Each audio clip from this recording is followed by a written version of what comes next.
welcome to Sylvan Lake, the Sylvan Lake Gulls! Without further delay, Gulls baseball fan, let's welcome the first ever coach in our history, Jason Chatwood.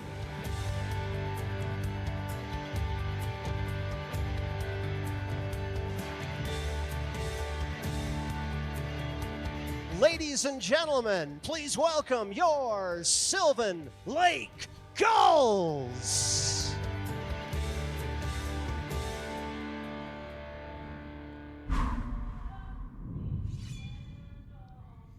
Looking to change the script and write their own story. The Sylvan Lake Gulls will have a chance to tame the Dawgs here tonight. Good evening, baseball fans, and welcome into Game 2 of this Western Division Final between the Sylvan Lake Gulls and the Okotoks Dawgs. And speaking of writing their own story, he's Jim Claggett. I'm Cale Clark. Always excited to have you watching Gulls baseball right here on FloCollege, brought to you by visitsylvanlake.ca. Yes, there is an elimination game on the line for the Okotoks Dawgs, and for the Sylvan Lake Gulls, it could be a first for them in their franchise to make the WCBL championship round in the first time ever in franchise history. But the Okotoks Dawgs are going to have something to say about that, and they're not going to be an easy test, Jim, stating the obvious. It is obvious, but at the same time, it needs to be underlined that this team is full of veterans, and the Sylvan Lake Gulls, what might work in their favor is a bunch of guys that didn't experience 4 years or 5 years of frustration playing against that team when it matters. So there we go. It all started last night. They got off to a good note on the right foot as Jaden Flores led things off down in Okotoks last night with a 2-run homer. He has just been something to watch this year for the Sylvan Lake Gulls, and he goes to show in a big moment when it matters down in Okotoks in the other bar. We know that is a hard place to play, and the Sylvan Lake Gulls have yet to win in Dawgs territory in the postseason. But of course, as you would expect, the Okotoks Dawgs find a way to respond, and they get a nice solo shot there in the bottom of the fourth inning to bring themselves back to just within the 1 run.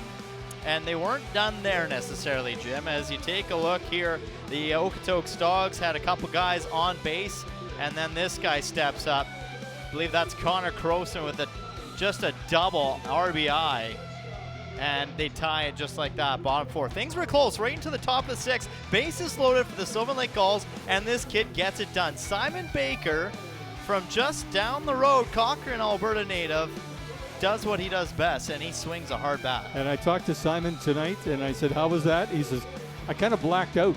I believe it. Yeah. I don't believe it. Yeah, I do. That's a huge moment, and that was kind of what wrote it in for the Sylvan Lake Gulls last night. Just, very good pitching and very good defense, and, they're going to need more good pitching from this guy on the mound. Leroy Taveras getting his start in postseason baseball. This will be his second game this postseason, but his first start. He's got a couple innings under his belt this playoff, and he's got 3 Ks to show for it as well, only giving up the 1 hit. And this is who he's going to have to face: Ricardo Sanchez, Connor Croson, and Barry Eisman, the 1, 2, 3 batters. And then it just doesn't get any easier. You got Zane Skainsey, Nash Crowell, Leo Cote, Logan Grant, Aiden Rose, and Jake Skaggs playing center field tonight. Just dangerous, as always, this Okotoks Dawgs team.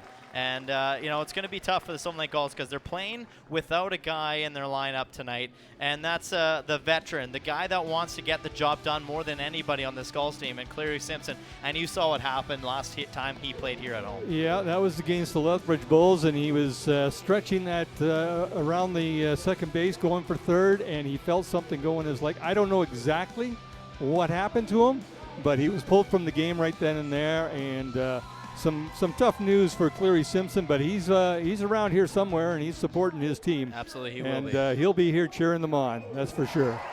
That's good stuff. Sold out crowd here in Sylvan Lake, Alberta for Game 2, Round 2 of this Western Division Final between the Dawgs and the Gulls. Gulls have only led once, Jim. Only one time have they led a series against the Okotoks Dawgs since being a franchise in this league, and that was last year in the very first game of the series, and it's just a little bit of a different feel here this year, and obviously being game 2, getting to close it down here at home.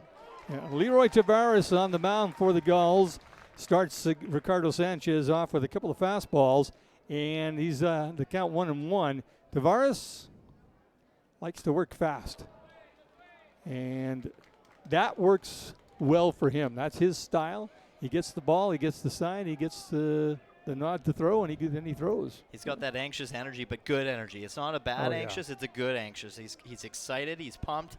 I got to run into him in the hallway before this game, and you could just tell he's ready. And I think he's throwing a little extra heat there, and that goes right off the top of the foot maybe of Trip Ray. Looks like he's going to be okay. Ouch. Trip Ray, by the way, big day for him. Happy birthday. Celebrating his 20th birthday today, and that is good stuff to see. Dad is in attendance, and we'll get to know a little bit more in a little bit here. But Trip Ray turning the big 2-0, leaving the teens behind. Doesn't look 20 years old to me, but we'll take his dad's word for it. He was there. This is sent right out to right field, and Simon Baker is right there, and he makes the grab out in right for the first out. Yeah, and really, he did not have to move at all as Baker just calmly watched that come in. He hesitated for a little second, but, with not too much of a breeze tonight, that ball just went right where it was supposed to. Yep. And I asked him about the home run, too, the grand slam. Yeah. And I said, after you rounded first, did you realize what you'd done? He says, yeah, kinda. He says, I knew. He says, I wasn't sure if it was going to go out. He said, it was more of a line drive than it was like an arc. He says, and I was just watching, it was kind of slicing towards the foul. I said, just be fair, and hit the fence or something. Nope. It cleared the fence. And Connor Croson drops this one in front of Simon Baker for a base hit, the first hit of the night for the Okotoks Dawgs. And they are on base now with Barry Eisman, the right fielder, coming to bat, as Croson drops this just safely into right field. And that's just kind of what Connor Croson does and what he does best every single time as he comes to the plate. And, he was among the top batters in the regular season, and he's definitely among the top in the playoffs as well, as Croson was hitting .401 this summer in the regular season in his 162 at-bats. He had 45 RBIs, and he had 65 hits. So far in the playoffs, he's got a home run under his belt, and he's got 4 RBIs with 3 hits. Want to know the count on Barry Eisman. Just underway here, top of the first inning at Gulls Field at Begattle Park, and Tavares evens the count at 1-1. I have a feeling we are going to have a very big crowd tonight, folks. Yep. It is a packed place here at Gulls Field. And that misses outside. 2-1 the count on Barry Eisman. One down here in the top of the first. Croson, as we mentioned, the base runner over at first. And I had the pleasure of talking to President of Baseball Operations, COO Keel Samuel. And he said he had to open up more seating for this game as they were already sold out an hour before this ball game. So that is always awesome to see. Packed the park, the crowd listened. The message received.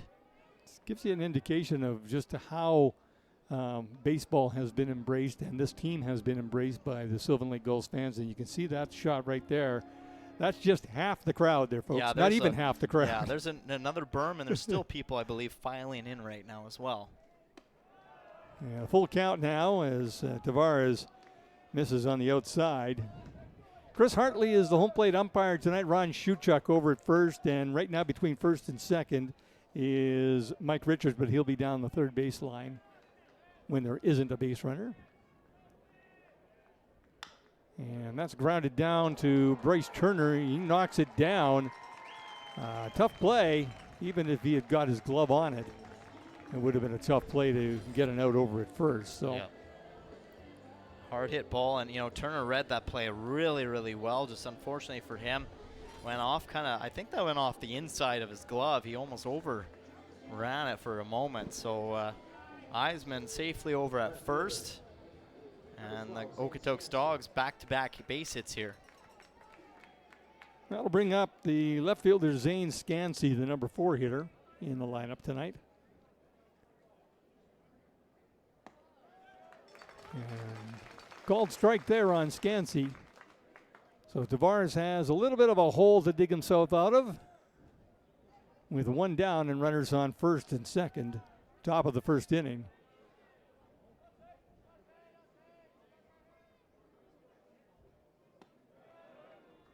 And he misses outside with that one. 1-1. You know, we heard it before from the coaches, is that everybody is available tonight. It doesn't matter who you are. You might be called in to throw 1 pitch. You might be called in for 1 at bat. It doesn't matter. Everybody is on board. What impressed me was down in Okotoks is the Gulls used 3 pitchers and shut this offense down, like limited them to just the 3 runs, and that's impressive. Yeah, that's a great point, and that's kind of what the WCBL pregame guys on the panel were saying ahead of this game, and Clark Monroe and as well as I'm just trying to find it right now, but Joe McFarland as well. You know, they were talking about this series, and basically the difference maker in yesterday's game was the relievers. And the Gulls had some good relievers. This is over to Yukamoto, and he can't make a play as he stumbles. So a little bit of maybe jitters here at home to start this ball game, gets the bases loaded. Those are plays that you never see Tai Yukamoto make, and he just stumbles quickly. An unfortunate break there. So all the things happening here against the Gulls. I mean, a tough play for Turner, but that play on Yukamoto was just a unfortunate toe pick, and now Okotoks, and that's exactly what the guys were saying in the pregame show. They were saying that Okotoks needs to get on the bats early, and they got to be able to, you know, make the starter have a tough go, because that's what Sylvan Lake's been doing a really good job of this year, is relying on their starters for 4, 5, 6 innings, and then the relievers coming in to finish the job. So if you can get some damage on the starters, you're going to have a good chance of success. So Tavares inside with that first pitch for a strike and misses in relatively the same spot for a ball. So 1-1 to count. So already under the gun are the Sylvan Lake Gulls here against the Okotoks Dawgs. And you don't win 3 championships in a row by lying down. No. Tavares heading 95 miles per hour on that last pitch. My goodness, I think he's hot. He's ready. He's amped up. He's excited. But yeah, you got to calm things down. Double play is in order here. And that is hit really good, but into foul territory. And that will go wide of the first base line.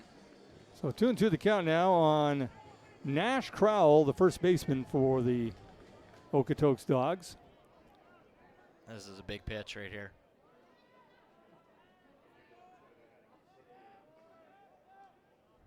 And a strikeout by Leroy Tavares. He steps up and fires a 95-mile-an-hour fastball past Nash Crowell for the second out of the inning. A timely strikeout by Leroy Tavares. Absolutely. That was just, Tavares was not holding anything back on that pitch. It was, you know, who's going to beat who at that moment in time. And Tavares has said, good luck swinging on this one. Here's my best. Let's see what you got. Exactly. This will bring up the DH, Leo Cote, with bases loaded, 2 down. And Tavares missing down low with that pitch. Yeah, Cote hit .333 on the season this year, 18 RBIs, 5 homers so far in the postseason. He's hitting .300 with 3 hits, 2 RBIs.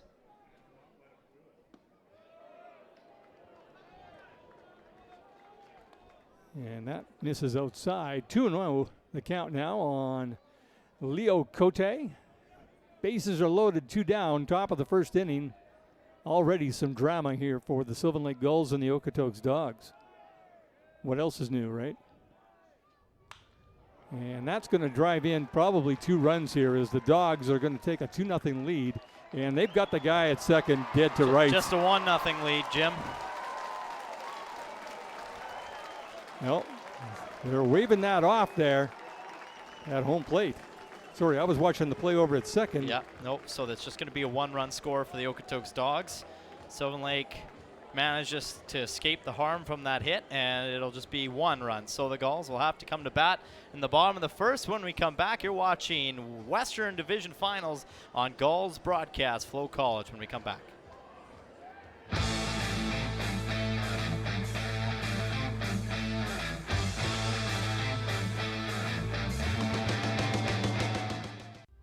For more than 40 years, we've been there, helping Canadians find the extra space they need to grow and to create new memories. Sentinel Storage. Buy Canadian, store Canadian. It's pretty amazing when you think about how it's all connected. Because it truly is. And it's all we think about. So you don't have to.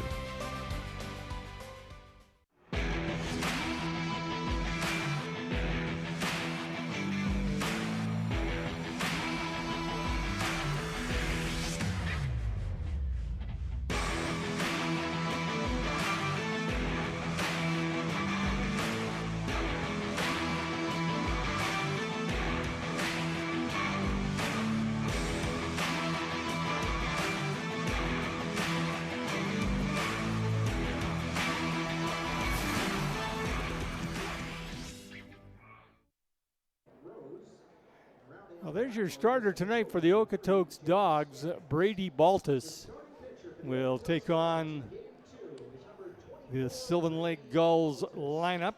And it's every time we look at this lineup, we got Yukamoto, Flores, Tiarina. That's the good top 3. And then there's Anthony Gilbert, Yeah, and Michael Quick, and Trip Ray, Bryce Turner, Simon Baker, Kyle Lewis.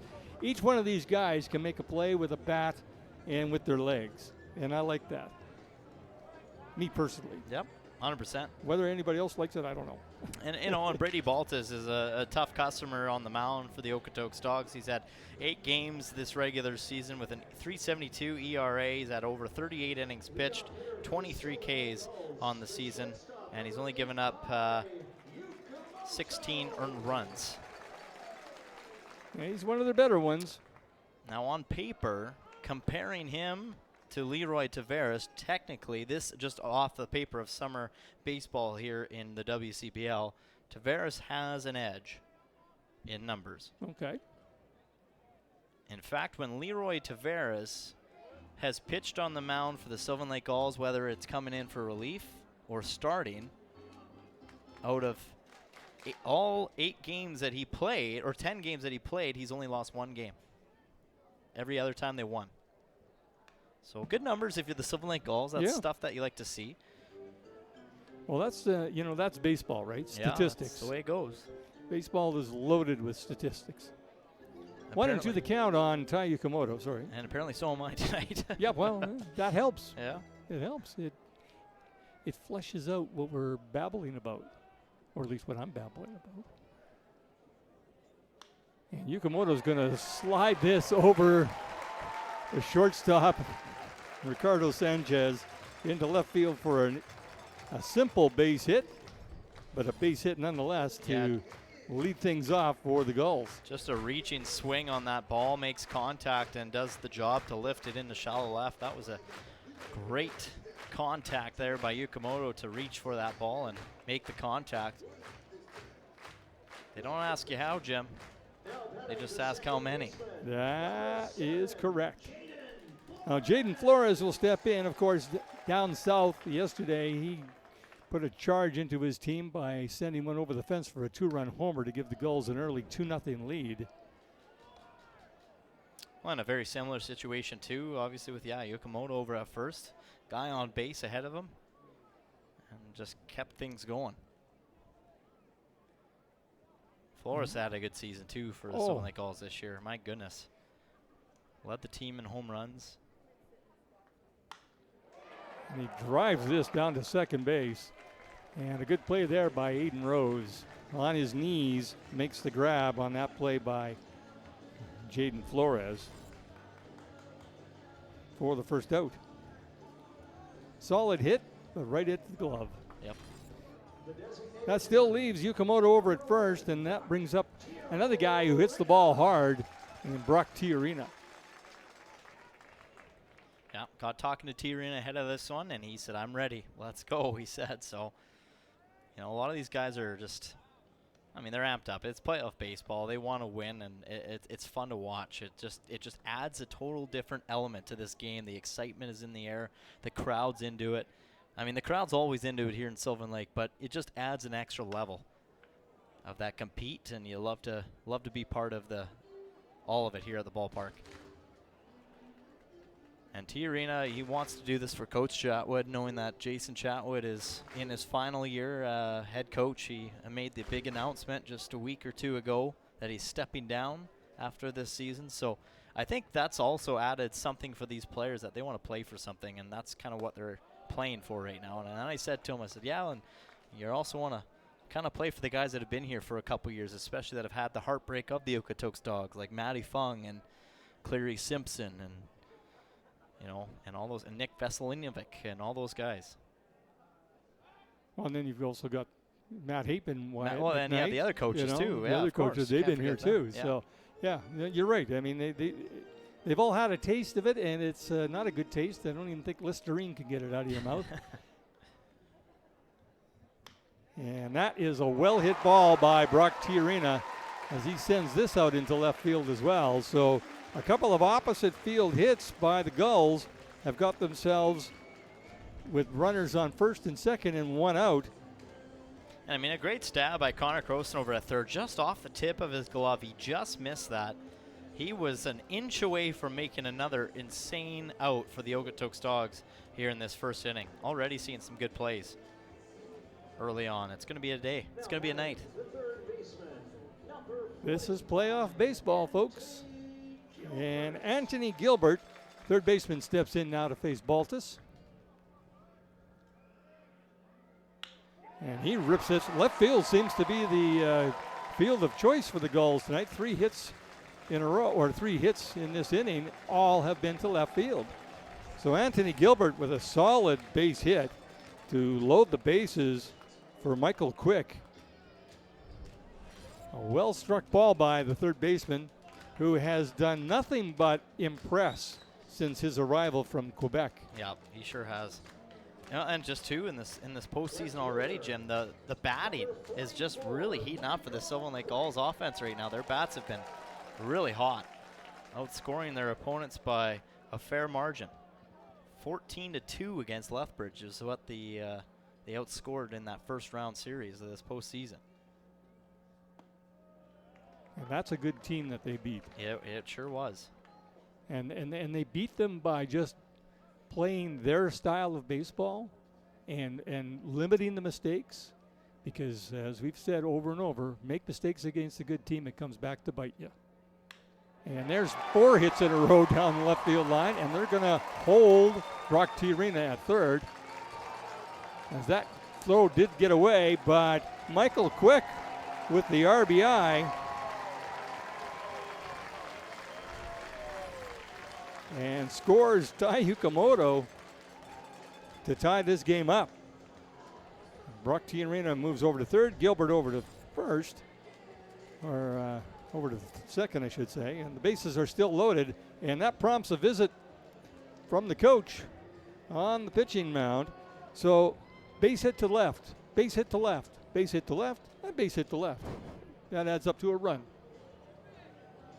I think I also like the decision, too, by Wyatt McKnight over at third base coach tonight, just telling Tiarina, hold on. Like, Tiarina was rounding third, and he was going, and he was turning on the Jets. But a good decision by Wyatt McKnight. There's only one out. Keep the bases loaded. Take the tie and run. Don't get too greedy early on. And just trust the offense that has been working well in the last several games. And with Trip Ray's bat, you know he can also do a lot of damage. Does the birthday boy have one in him? Oh, wouldn't that be something? I think he's due. I think it's a birthday gift due for him. That would be something. A base hit would be just as good right now. Just anything. Yep. Anything deep. Yep. And that misses outside. 2-0 the count to Trip Ray.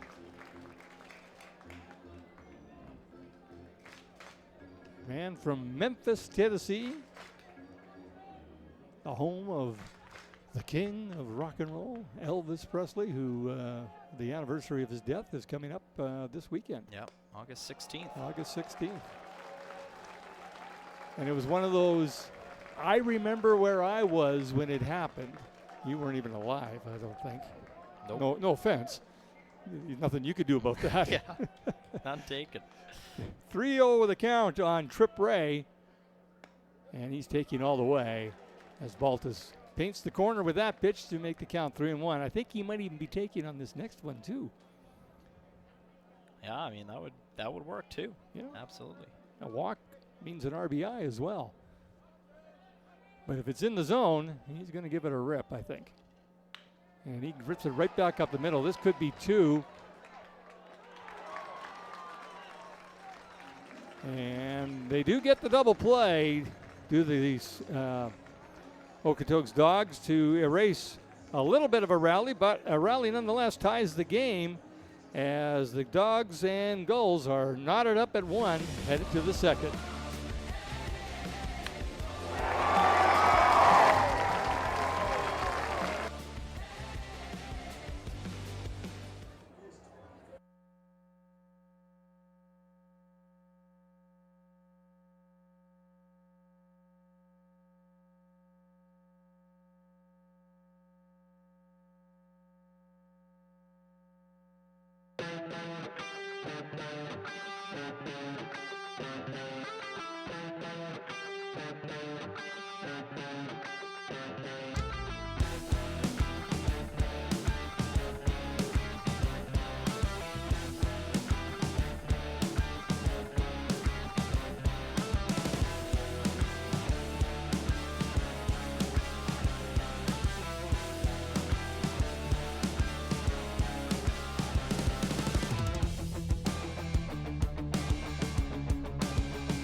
Top of the second inning, and Leroy Tavares will face former Sylvan Lake Gull catcher Logan Grant here to start things off in a game that's all tied up. And I think these guys, I get a feeling this is what we're going to see all night long, is give and take. I'm going to punch you, you're going to punch me back. It's going to be a back and forth affair, I would think, and it's just going to be an absolute battle right to the bitter end. You know, both teams already, we've got one complete inning in the books, and already both teams had bases loaded situation and a timely defensive effort to just limit it to just one run. That misses down low. 2-1 the count on Grant. Aiden Rose, the second baseman, is on deck, and then Jake Skaggs, the number 9 hitter.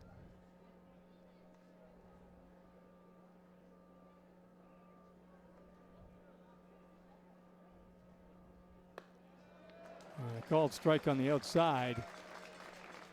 2-2 the count now on Grant.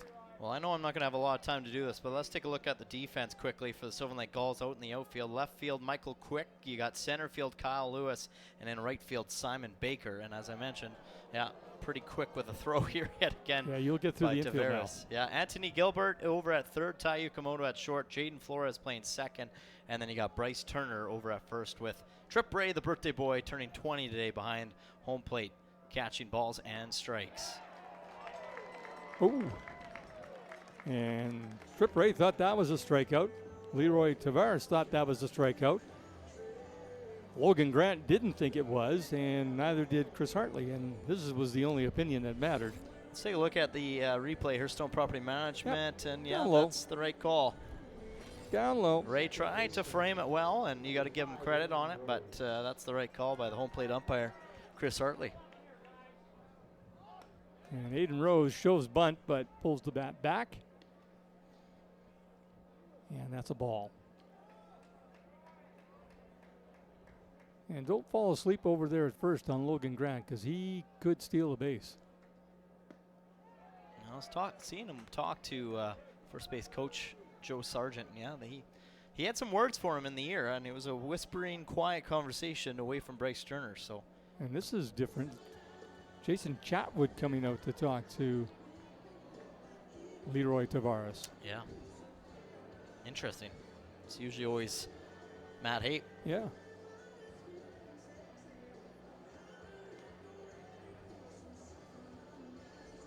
I don't know what the message could be, but it will be an important one, I'm sure.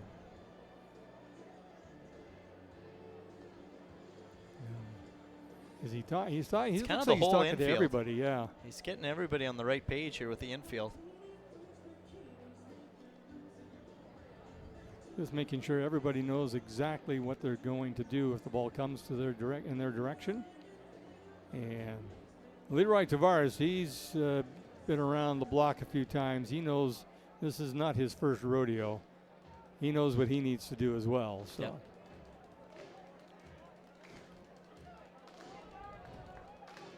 Well, and I think it's really kind of a cool situation, too, getting to give Leroy Tavares the start, because I think, too, knowing the coaching staff knows that it's going to be a big crowd tonight. It's going to be a lot of buzz in the air. It's going to be a high-pressure moment.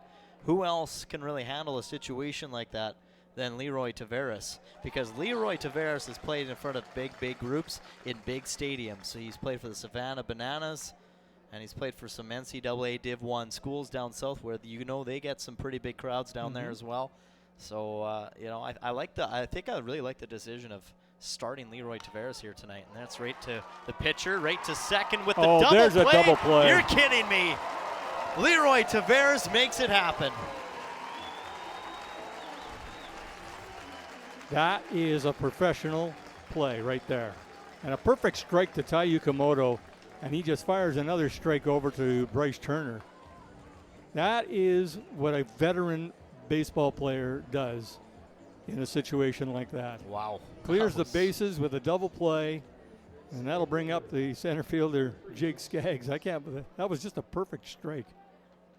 And I think that talk from the head coach and Jason Chatwood getting everybody on the same page was just timely. Yeah. Just perfect. Piggy went out there and said, okay, Leroy, throw one down the middle so he hits it back at you, and then we double off, okay? Yeah. That seems like a good plan. If that's what he said, I think he should go buy a lottery ticket if he boy. called it like that. My goodness. If he called that, yeah. Wow. That would be quite the thing. That was a great play.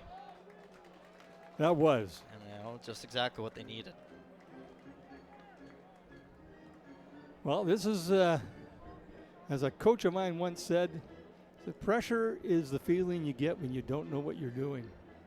And these guys know what they're doing. And strikeout, double play, ho-hum, just another inning in the life of the Sylvan Lake Gulls and Leroy Tavares as he gets the high fives from his teammates, and they all know what that guy just did for this team. He is ready and he's feeling it, and why not end it on a good note here with just a great double play to get things started, but the strikeout to finish things off, and we'll be back at the bottom two when we come back.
Brady Baltus will face Bryce Turner, Simon Baker, and Kyle Lewis here in the bottom of the second in a game that's all tied up.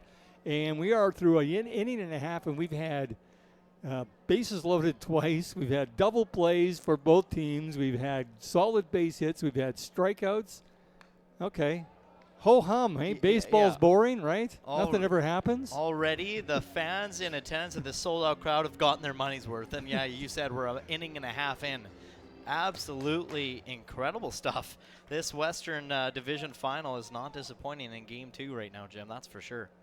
You know, WCBL has to be pretty happy. I mean, we've had the weather issues, and you can't do anything about that. The smoke issues, can't do anything about that.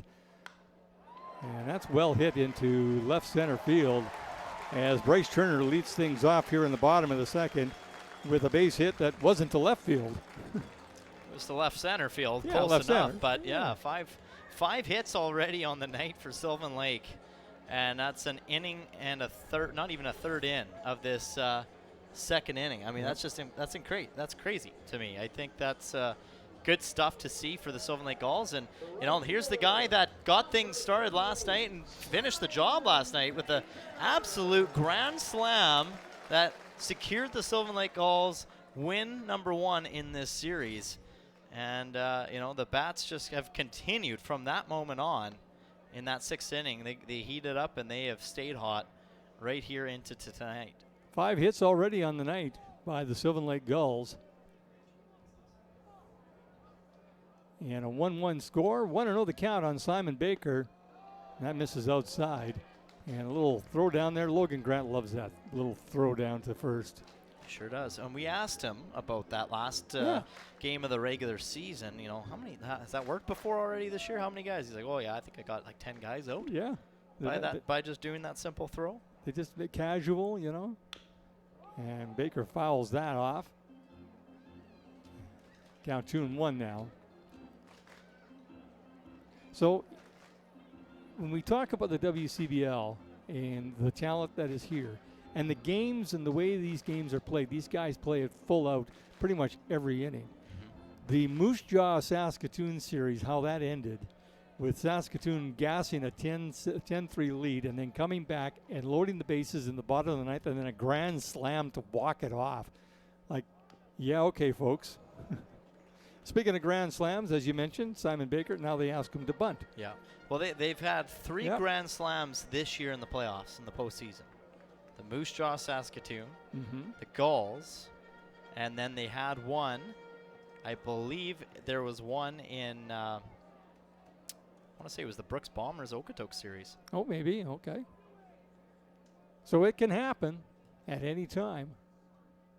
And Simon Baker sends this into right field, and that will move Bryce Turner over to third, and Simon Baker with a single that advances the base runner into scoring position.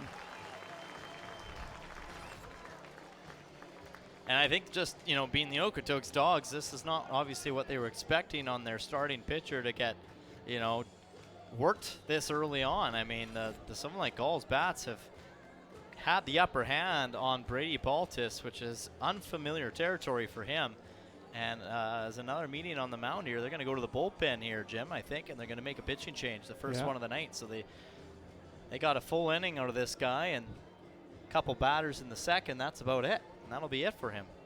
Yeah, they are going to bring in another pitcher, so we'll have a pitching change, and we'll be back with who's on the mound after all this.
there's a new pitcher on the mound for the Okotoks Dawgs, and it's no stranger to the Sylvan Lake Gulls team. The Okotoks Alberta native himself, Brody Forno, with the Oklahoma Wesleyan University. And he's going to face Kyle Lewis with runners on the corner, 0 outs. And Brody Forno, one of their ace pitchers in this Dawgs lineup. There goes Simon Baker down to second. No throw from Logan Grant, as he knows that play that the Gulls try, but a stolen base. So you get a stolen base out of it and a runner in scoring position with Simon Baker. And the Dawgs figure that's a pretty good trade-off from trying to throw him out and then hopefully they get the guy over a third, but that wouldn't have happened. So second and third now with Kyle Lewis facing Brody Forno, and a 1-1 count here in the bottom of the second. Gulls looking to break this 1-1 tie.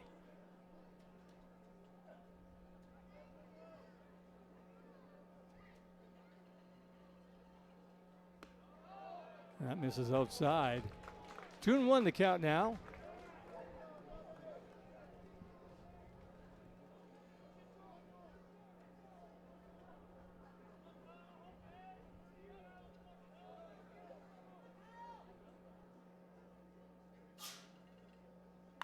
Oh, well hit there by Kyle Lewis. He just ripped that. Right into the bullpen. Wow, that had a lot of speed, and that got out of here in a hurry. That was, as they talk about exit velocity, that exited stage left quite quickly. Yep. Took one hop in the bullpen and then over the fence and out. Okay, 2-2 now the count on the Gulls center fielder. And he fouls that off to stay alive.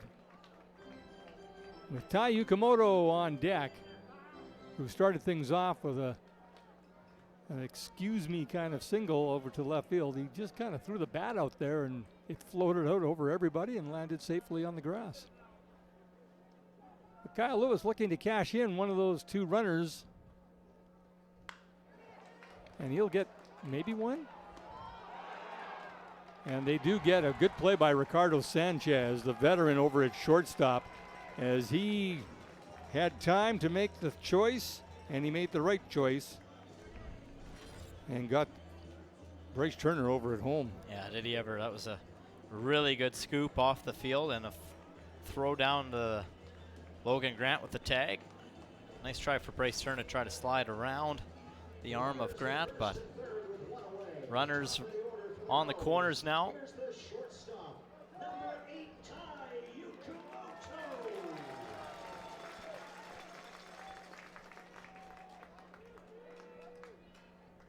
Simon Baker on third. Kyle Lewis, the base runner, over at first. I got a feeling they're going to send Mr. Lewis at some point here. Yep. Then again, everybody's looking over towards the dugout to get the signals. And Yukamoto steps in to face Forno. 1-0 the count on the Gulls. Leadoff hitter, and there goes Kyle Lewis. And no throw again, so deja vu. Well, Logan Grant knows that play just way too well, and I don't think he's throwing that any time. Well, and the Gulls have seen it, of course. They do it all the time, Yep. and they say, make sure that ball leaves the guy's hand. You're not going anywhere until it does, if it does. And there's a good base hit there by Tai Yukamoto. Kind of the same thing, but maybe a little bit more force on it. But that brings in Simon Baker for the go-ahead run here in the bottom of the second inning, as Yukamoto with a single to left. I mean, Yukamoto just stays hot, doesn't he? 417 this playoff. That is his, first RBI of the postseason, but his sixth hit, or seventh hit, sorry, now, with one already tonight. Just what a leadoff hitter's supposed to do. Get on base, and the other guys will knock you in. If you get an RBI, that means the 8 and 9 hitters are getting on. So, and they were on tonight. 7, 8, 9 all got base hits. So Jaden Flores, who hit the ball hard for an out to second base. And here we go again. Well, we've seen this movie. Yeah, and honestly, I think with Logan Grant and just the Okotoks Dawgs, it's almost a free stolen base every time. It I mean, is. you can't obviously assume. You still got to run down with some speed, or else then you might be in trouble. But yeah, I think with Yukamoto over there, he knows it's pretty much a freebie. You still got to go. And Flores rips this hard into left field. And they're going to hold up Yukamoto at third as Jaden Flores drives in another run. Kyle Lewis will score on that base hit, and the Gulls have stuff going again. Oh, they sure do. They're just keeping things going, and all good base running too. They're not taking too many chances. They're not trying to force it. Just let's hold up again. Let's do it again. Runners in the corner. Yeah. Try to get guy from first over to second, and it's setting them up every single time. That little play, that trying to pick play, is setting them up every single time because the guy comes up, lands one in the field, and then you got the same situation. Yeah. Bases, runners on the corners again. And Well, guy just 90 feet away. Sorry, another visit there from the pitching coach, and that is it for Brady Forno. And this is going to play in kind of interesting here, but we'll make the pitching change and come back with what I think is kind of interesting. It may not be to you, but we'll come back with that.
Well, this is the third pitcher of the night for the Okotoks Dawgs in number 37, Garrett White. And if you're the Okotoks Dawgs, you better hope that the bleeding stops with this guy, at least for a few more innings anyways, and you know why, Jim. Well, you've got the league rule is 6 mound visits during the game. They're at 3 right now. We're not even through the second inning yet. And not saying that they can't make changes at the end of each inning, but if you want to go out there and talk to your pitcher and kind of settle things down, you might not be able to if you blow all those next three mound visits on something, before the 5th inning. So this could play into the mix here. I don't know, maybe not. I could be dead wrong, but it's something to keep an eye on, I guess. So. Oh yeah, and we see that the Okotoks Dawgs, I mean, obviously in the regular season like to stretch out their pitchers and use, but they like to at least get 4 or 5 innings from their starter. And tonight, they're already in a little bit of a rocky boat situation because their starter's been out for a while and they've already gone through another pitcher in between. Yeah. So it's Sylvan Lake. That's probably the game plan if you're the Gulls to, keep things going in the right direction for you in this ball game. Is you've already rocked the boat a little bit with this Okotoks pitching staff, and now they just got to basically find somebody to just slow things down a bit. Well, they've roughed up the first 2 pitchers for 3 runs and 8 hits. Yeah. They've left a couple of guys on base. You know, I had a bases loaded situation, and Brock Tiarina squares the bunt or shows bunt, and that misses outside for a ball. So runners on first and third. Are we going to see the fourth stolen base and no throw? Garrett White hasn't gotten a lot of action this regular season. He's only got 4 games, but just over 5 innings of work. So he was one of those guys that would come in for the Okotoks Dawgs in a game and maybe pitch 1 inning and then be, you know, taken out right away again. I mean, Jaden Flores has got the speed to steal a base at the best of times, but he's up against a lefty who's looking right at him. So Tiarina lays down a perfect bunt. This is a squeeze bunt, folks, and a safe slide there by Tai Yukamoto. And Jaden Flores is going to make his way over to second. And the Sylvan Lake Gulls, I'm going to knock on wood, are doing everything right at this point in time. Are they ever? I mean, just absolutely perfect, as you mentioned. Brock Tiarina, that makes it so hard on the pitcher and Garrett White, especially a guy that just comes into the game, having to make a double play or a play on his own to have to really scoop it to the catcher. It's just such a tough play. And that's a long ways to run for the pitcher, too, because that bunt just got out of that batter circle. It literally was just, it was about 8 to 10 feet in front of the catcher, but a long ways for the pitcher. And the catcher couldn't leave his spot because obviously the guy was coming home. Well, watch what Logan Grant does. I think he does come out from behind the plate. He does. Okay, and then he goes, thinks about it, and then he realizes. And he stops right at the front of the plate and thinks, okay, I got to be right here. Yeah. Because that guy's coming. Wow. Tai Yukamoto, that's some gutsy play by the Sylvan Lake Gulls. And then I did see a little interesting interaction with Jaden Flores and the third baseman, Connor Croson. Flores was rounding third, and then he kind of ran into Croson and kind of fell down. So I'm not sure if that was because Croson had his back to the play technically, so it was really more Flores running into Croson. But here's the clip. They got this on camera too. My goodness, our production crew. Look at this. Well, and then he just gives him a little bump, but I'm not sure if that was an intentional bump by Flores. No. If you watch Flores' head, he's watching the play at home and Okay. seeing where the ball goes. Yeah. And so he wasn't even paying attention. Yeah. And Croson was standing on the bag almost. So, and that gets away from Logan Grant, but a good block as he keeps it in front of him. But, yeah, no, I think you're right. I don't think Jaden Flores was trying to do that. We can ask him afterwards whether he gives us a straight answer. He definitely had a little bit of a smile on his face after the fact. Oh, the game within the game. Yeah, exactly. 3-1 the count here on Anthony Gilbert, who had a base hit. Guess where? Left field. And how about this one going to left field? Oh my goodness, just trails foul, but it carries the fence. It did not miss by much. Oh my goodness. So the crowd got excited for a moment, and then you heard the gasp.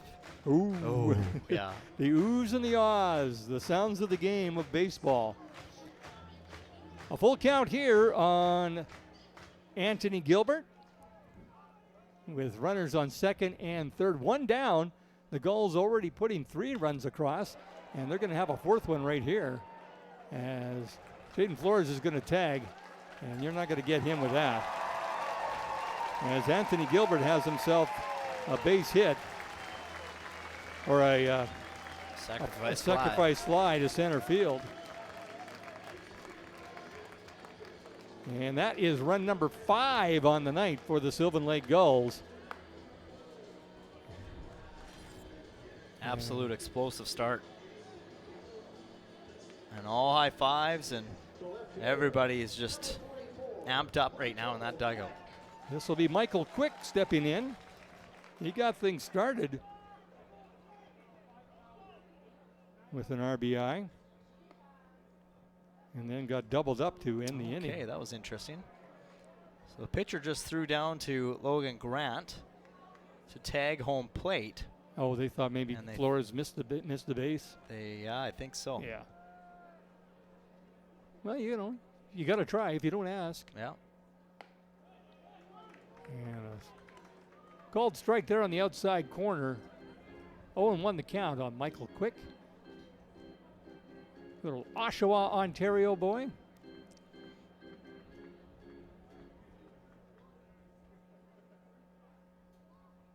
And that gets away from Logan Grant, and that means Brock Tiarina is going to move over another 90 feet.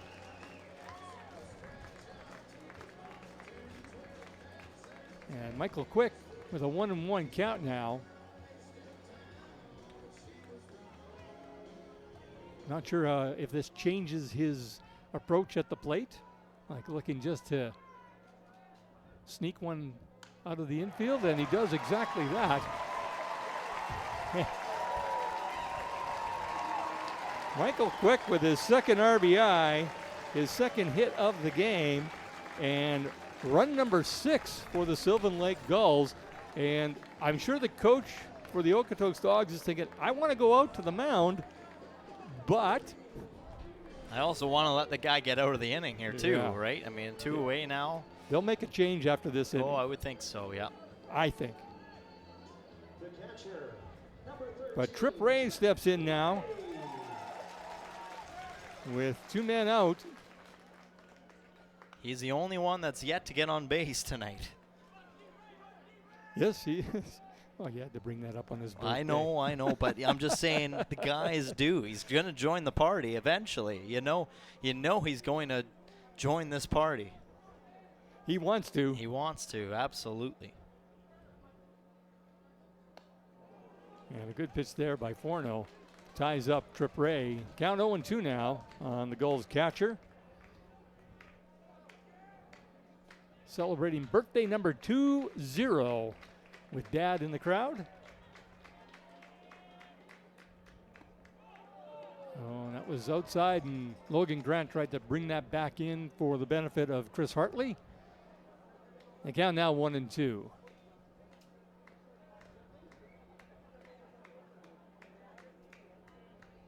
That misses outside. 2-2 now. The Gulls 5 runs in this inning. 6 in total on 9 hits. Just roughing up this Okotoks Dawgs pitching staff. And Trip Ray puts a charge into this one into deep right field, and that is going off the wall, and that's going to be an RBI. Well, he's going to stretch this into 3. Oh, yeah, he is. Why wouldn't you? RBI triple for the birthday boy himself. Told you he was joining the party at one point or the other. You are correct.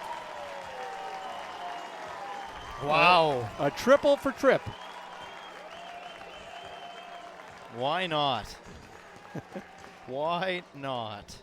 Well, that's 9 batters that have come to the plate here for the Sylvan Lake Gulls here in the second inning. Yes, folks, the second inning. Yeah, lots of baseball left. Yes.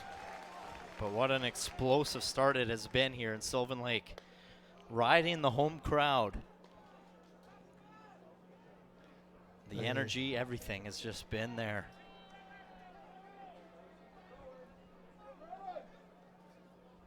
And as we were mentioning, this crowd has absolutely received everything you possibly can at a playoff game. They got their money's worth already, and it's early. Well, Bryce Turner, who led things off in this inning, will close things out here with a pop fly in the center, or into the second baseman's glove, Aiden Rose.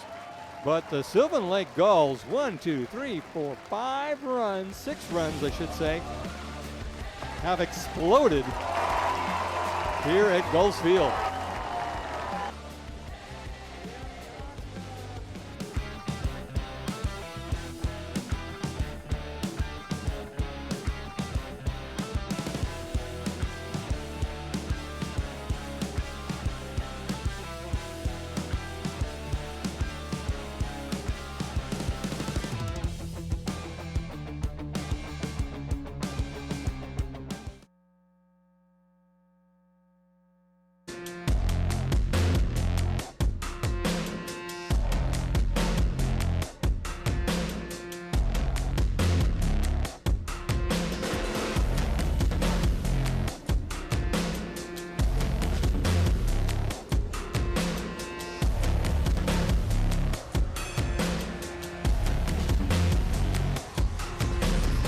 Hey baseball fans, make sure to stay up to date with your favorite teams across the league by subscribing to the WCBL YouTube channel right now. We have tons of free coverage for you over there, including daily highlights, full archived game broadcasts, daily game day previews, plus 2 weekly shows including the WCBL Report with myself and Joe McFarland every Wednesday, and also the WCBL Game of the Week pregame show leading right up to game time every Thursday night. It's all in one spot, the WCBL YouTube channel. Subscribe today. A happy crowd early on in this ball game, and it's a full crowd at that as you take a look at the left field berm. 2 Ks on the fence in behind as well if you pick that out on your TV screen. We're happy to have you tuning along wherever you might be watching from tonight. You're watching Gulls baseball on FloCollege, brought to you by visitsylvanlake.ca. If you're just tuning in now, it is a 7-1 Sylvan Lake Gulls lead, and we are in the top of the 3rd inning in Game 2 of this West Division final.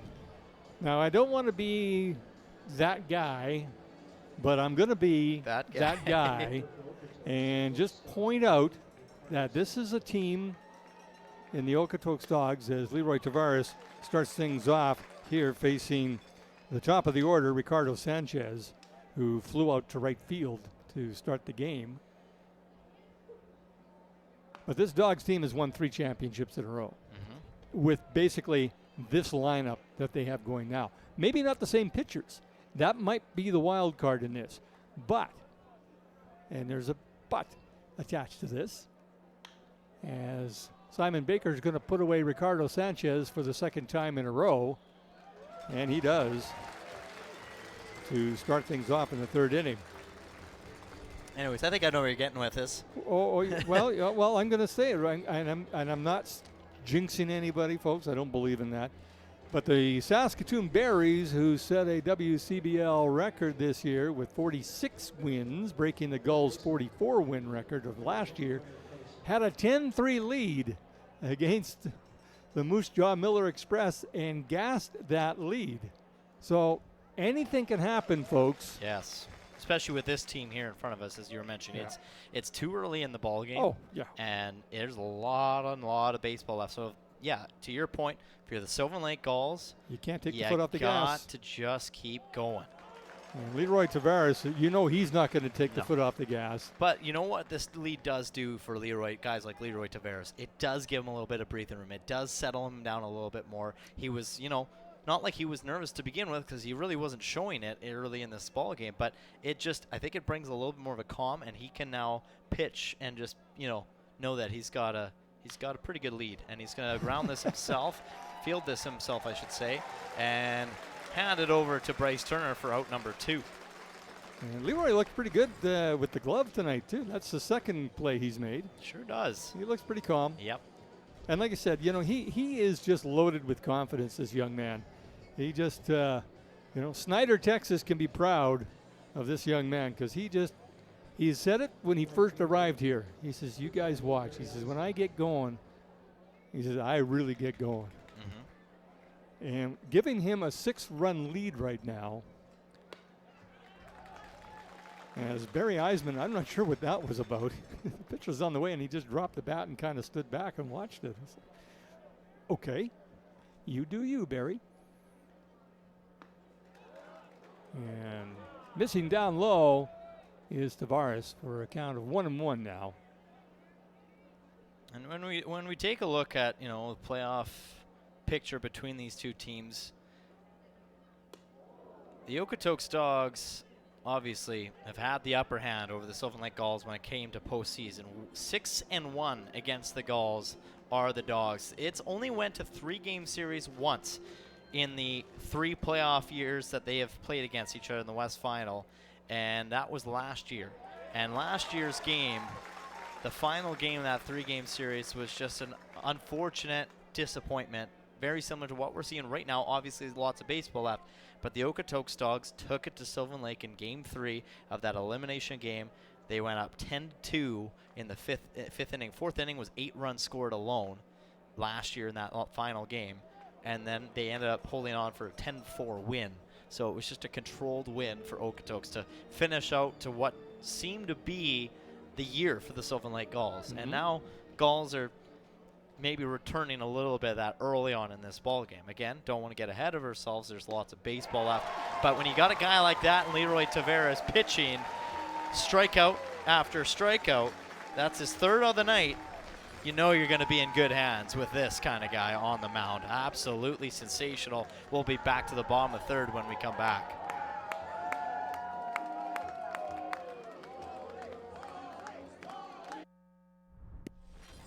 Have you ever wondered if there's one thing that connects people from across our province? Something that connects the coffee shop to the spray park, or the brewery to the rodeo, the campground to the sports field, the friend next door with your family in the next town, the dealership with the ice cream shop. It's pretty amazing when you think about how it's all connected, because it truly is. And it's all we think about, so you don't have to.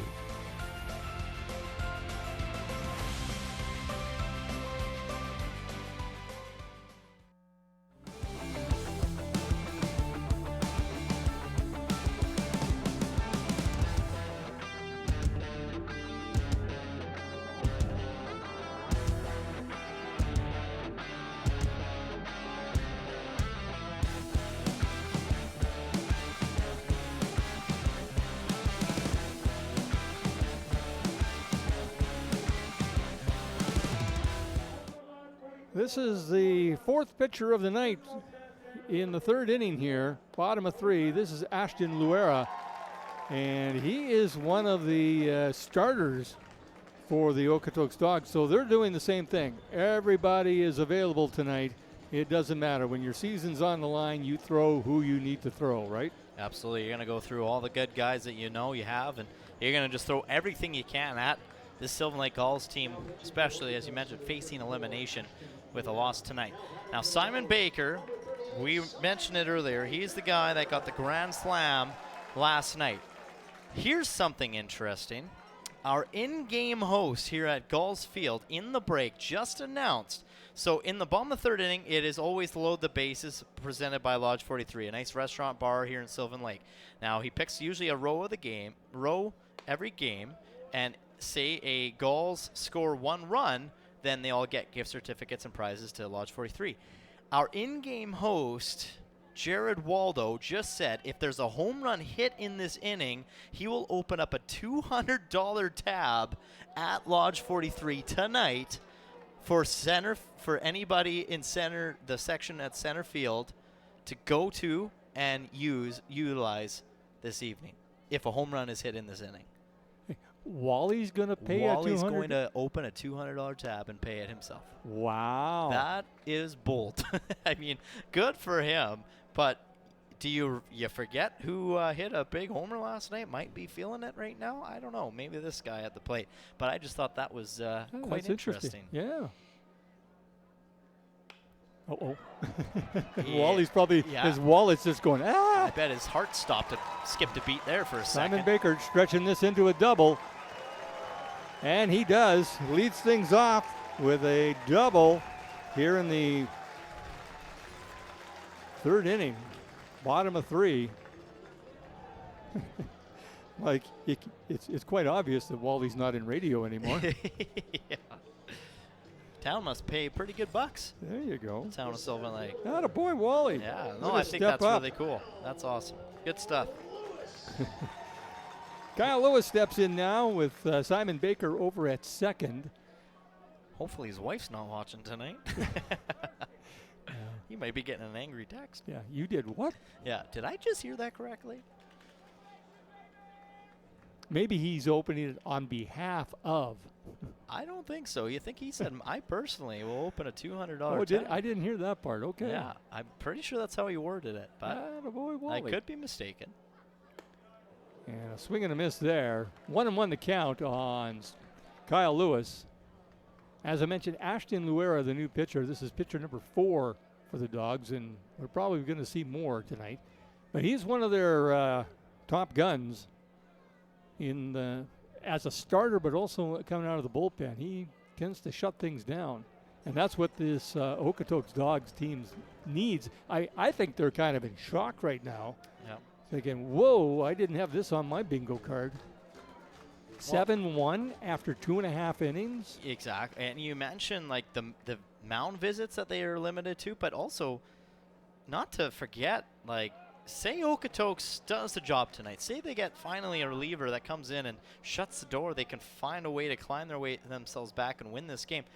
Then who are you throwing tomorrow? Because you went through a lot of guys here tonight. Yeah, including this guy who I believe can start for them. Exactly, right? So, yeah, like, you kind of get into that problem too, where it's like, yep. Okay, you needed to use a lot of ammo to get through this game, but obviously that's better than nothing, I suppose. If you're the Okotoks Dawgs, you're at desperate mode right now. You got to play it by the moment right now, and the moment is you're trailing by 6. A 3-2 count on Kyle Lewis, and he fouls that back against the screen.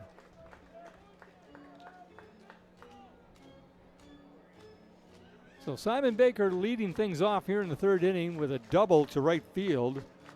That's hit number 2 for him on the night. A single and a double. So he's halfway to the cycle. And Kyle Lewis skies this one. Ricardo Sanchez has got a beat on it, though, and he makes the catch over at shortstop for the first out.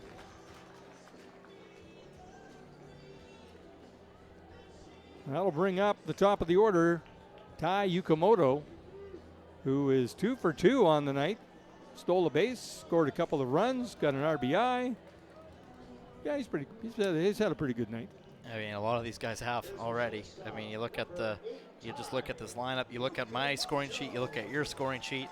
There's some really good at-bats for a couple guys. And yeah, as you mentioned, Tai Yukamoto definitely one that's been solid tonight, being the leadoff hitter. Both his hits to left field, one a little looper, the other one a little more solid, but both the left side of the diamond. So there's that big hole there between short and third, and I think that's what he sees. And Sanchez is playing closer to second base. The count 1-1 on Yukamoto with 1 down. Bottom of the 3rd. Gulls with 1 in the first, 6 runs in the second to have a 7-1 lead.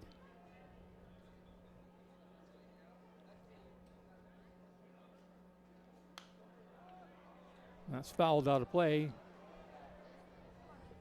1-2 on Yukamoto. The Okotoks Dawgs were 5-3 on Sylvan Lake this year in their 8 games that they played against each other. However, when you take a look at the scoring margin was only a differential of 2 runs, Jim. Okay. Dawgs outscored the Gulls 49-47 in the regular season. And this is in shallow left field, but Zane Scansey was playing shallow enough to make an easy catch there for the second out. Yeah, the games have been close between these two teams. You're right. And if you would have told me that Sylvan Lake would put 8 runs up against this pitching staff on game 1 and have 7 runs already tonight, I would have said, okay, you got to stop doing what you're doing because you're hallucinating. Jaden Flores now steps in. He fouls the first pitch he sees from Luera.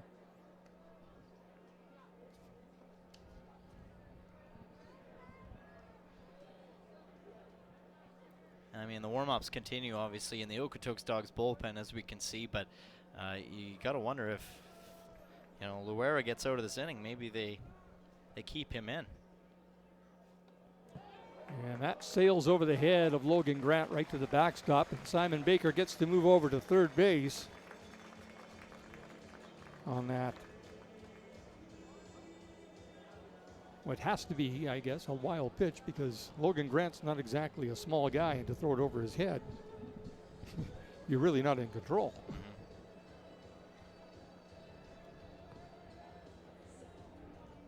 Well, I feel like we've done 9 innings already. We've had the excitement of 9 innings already. Holy smokes, fans. This is bottom of the 3rd. And a swing and a miss there. Ties up Jaden Flores as he steps out and regroups. No flashy shoes for him tonight. Wearing the normal ones. He's got his work shoes on tonight. Yeah, these are the work shoes maybe, yeah.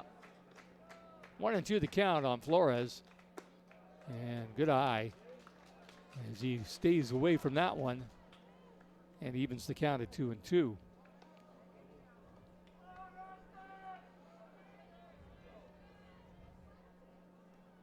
An absolute beautiful night of baseball too that everybody's getting here tonight.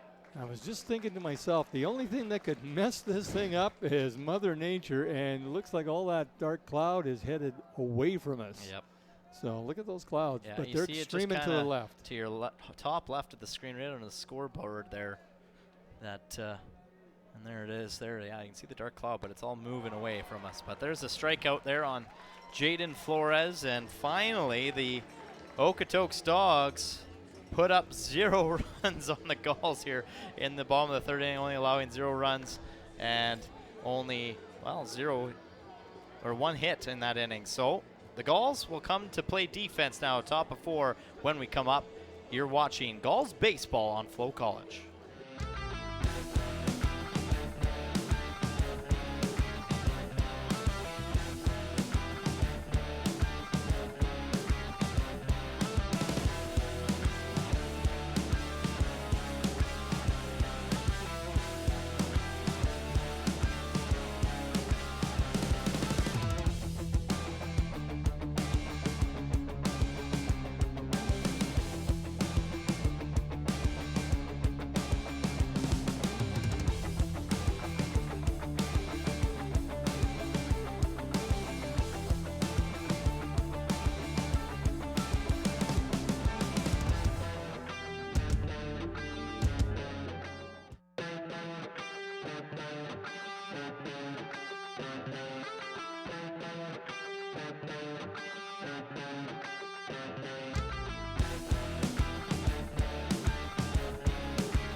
Top of the 4th inning now. At the plate, the Okotoks Dawgs. Here's the left fielder, number 12, Zane. Top of 4, this will be the number 4 batter in the lineup for the Okotoks Dawgs, Zane Scansey, who got on base due to an error. Reached was the word I think I was looking for in that, and Tavares starts him out with a ball. And now right up the middle, as that will land as a base hit for Zane Scansey to try and close this hole that has slowly been opening more and more as the game has gone on. And a good start there for the Okotoks Dawgs.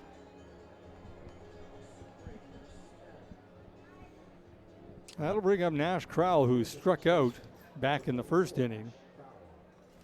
And he doesn't do that very often. No, and I just think, looking at my sheet, that strikeout in the 3rd inning, that was the first strikeout of the night for an Okotoks pitcher,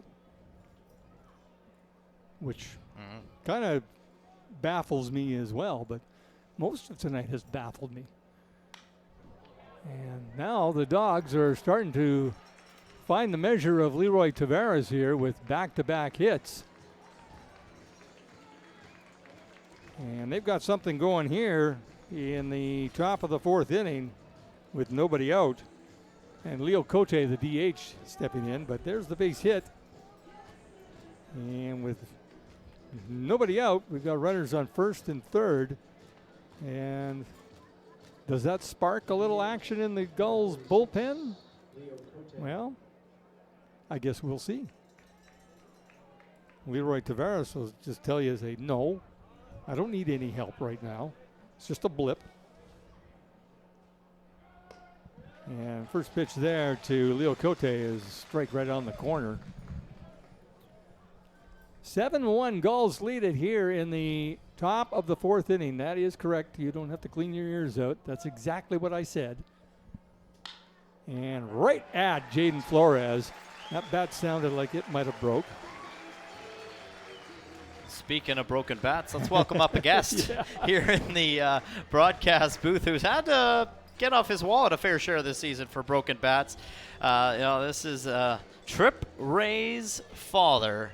Join us here in the broadcast booth, Mr. Ray himself. Thank you for joining us, sir. Well, thanks for having me, guys. This is it's our pleasure, as we really appreciate always welcoming guests here in the broadcast booth. But so far, what are your takeaways of this one?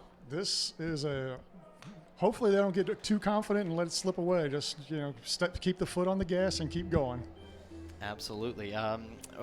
This is Logan Grant stepping up to the plate here, so we'll see what he has in store for the Sylvan Lake Gulls. He walked back in the second inning. The runner's on the corner.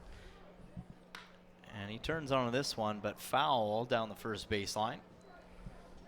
So I'm just trying to get something here. And I'll let you guys maybe talk about something else while I try to open this up here. Let's talk about your son. Okay, his 20th birthday, showing the legs of a 15-year-old going for that triple. What did you think? Did you think he was stopping at second? No. Once I saw him get about a few feet from second base, I knew he was. His eyes were probably big as dishes, ready to go. And a strikeout there by Leroy Tavares to send Logan Grant back to the bench. As we watched the strikeout there, I was watching and I saw him going around first, and I thought, okay, he's going to easily get to second. And like you said, he wasn't slowing down at all. No, he wasn't. He had third on his mind. Has he always been that aggressive as a base runner that you've seen? For the most part, yes. Yeah. The coach that I coached him until he was about 14 years old, and we always taught all the boys to be as aggressive as they could be. And there's his hit, and there's your son. No, that's not him. No, there he is there. Yeah. And he decides, I'm just going to third. Wow, casual. Casual. So you're up here in Sylvan Lake. This is the second time you've been up here. Third. Oh, third time. This is my third. I brought him up here, and then we came up for a vacation in July with the rest of my family. Okay. And now I'm here to find out how long they go and then take him home when they're done. Yeah. Hopefully with a win. There you go. And a championship. And a championship. That would be awesome, of course. Tavares missing outside with that one. 2-1 the count on Aiden Rose, the second baseman. Runners on first and third. 7-1 Gulls lead it. And Tom, I got to ask you, I think we talked about the bats, or did we talk about the bats? I didn't hear. I was watching this, but you sent some bats up for your son earlier in the year. Yes. And he went through two of them the other night. Yeah, I let him know by text that there is no special award for the most bats broken in a game or season. There was no contest that way. No, fair enough. But, I mean, this is all part of the nature of the business. As parents, you've got young men in this game of baseball, and they do all sorts of things, don't they? Anthony Gilbert with an outstanding play. Great athletic play. Wow. That's what these guys do best.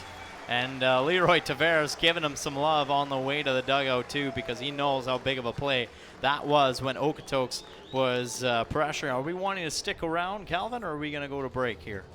Okay, we're going to stick around with, Tom Ray, Trip Ray's father. And, Tom, let's maybe we need to get into we need to get into something here, because you brought Jim and myself a little something from Tennessee. Now, I know we talked about it quite a bit on the broadcast, and you delivered, my friend. I cannot believe that you did this for us. But how about this, ladies and gentlemen, from Tennessee? We have nothing but the greatest Memphis type style rubs and sauces. Oh my goodness. This is incredible. Wow. So how are we supposed to go through all that? Well, This is going to last me for a while. This is the rendezvous. Okay. This is one of the most famous ones in Memphis. So this is the barbecue sauce here. Wow. And then you got the rendezvous dry rub. My goodness. Got some kick to it? Yes. Yeah, okay. I mean, they're all a little different, you Yeah, know. yeah. And then this is a hog toss. This is one of the championships. Memphis has a barbecue contest every May. Wow. It's a world championship barbecue contest, and these guys were one of the winners one year. Okay. And this is a local one that I have not even tried this one yet. So Okay. I got one of myself. It's at home, so we're all going to try this one together. We might have to text each other later. Exactly. Like, what do we think of this guy? And Yeah? since it was new, I went ahead and got a barbecue sauce that matched it as well. Of course. So we're going to course you learn did. to we're all going to find out together on and that you, one. and you got one of each, so you literally got just enough that Jim and I can split these right down the middle. Right down the middle. And we're going to both have one of each of I didn't of want everything. to show favorites to either one of you. Fair enough. Well, thank you, sir. absolutely. Thank you It's so my much. pleasure. This is Yeah.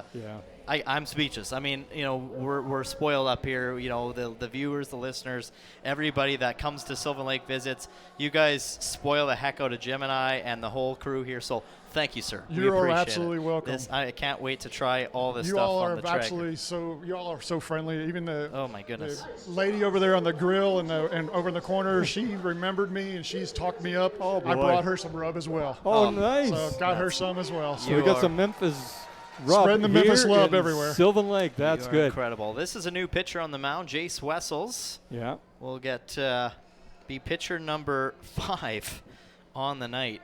Well, and I think now you've coached baseball. You've been around the game all my life. Is this something that you would see from a team that's down 6 runs to just try and find some magic to try and stop the bleeding by finding somebody who can get these guys out?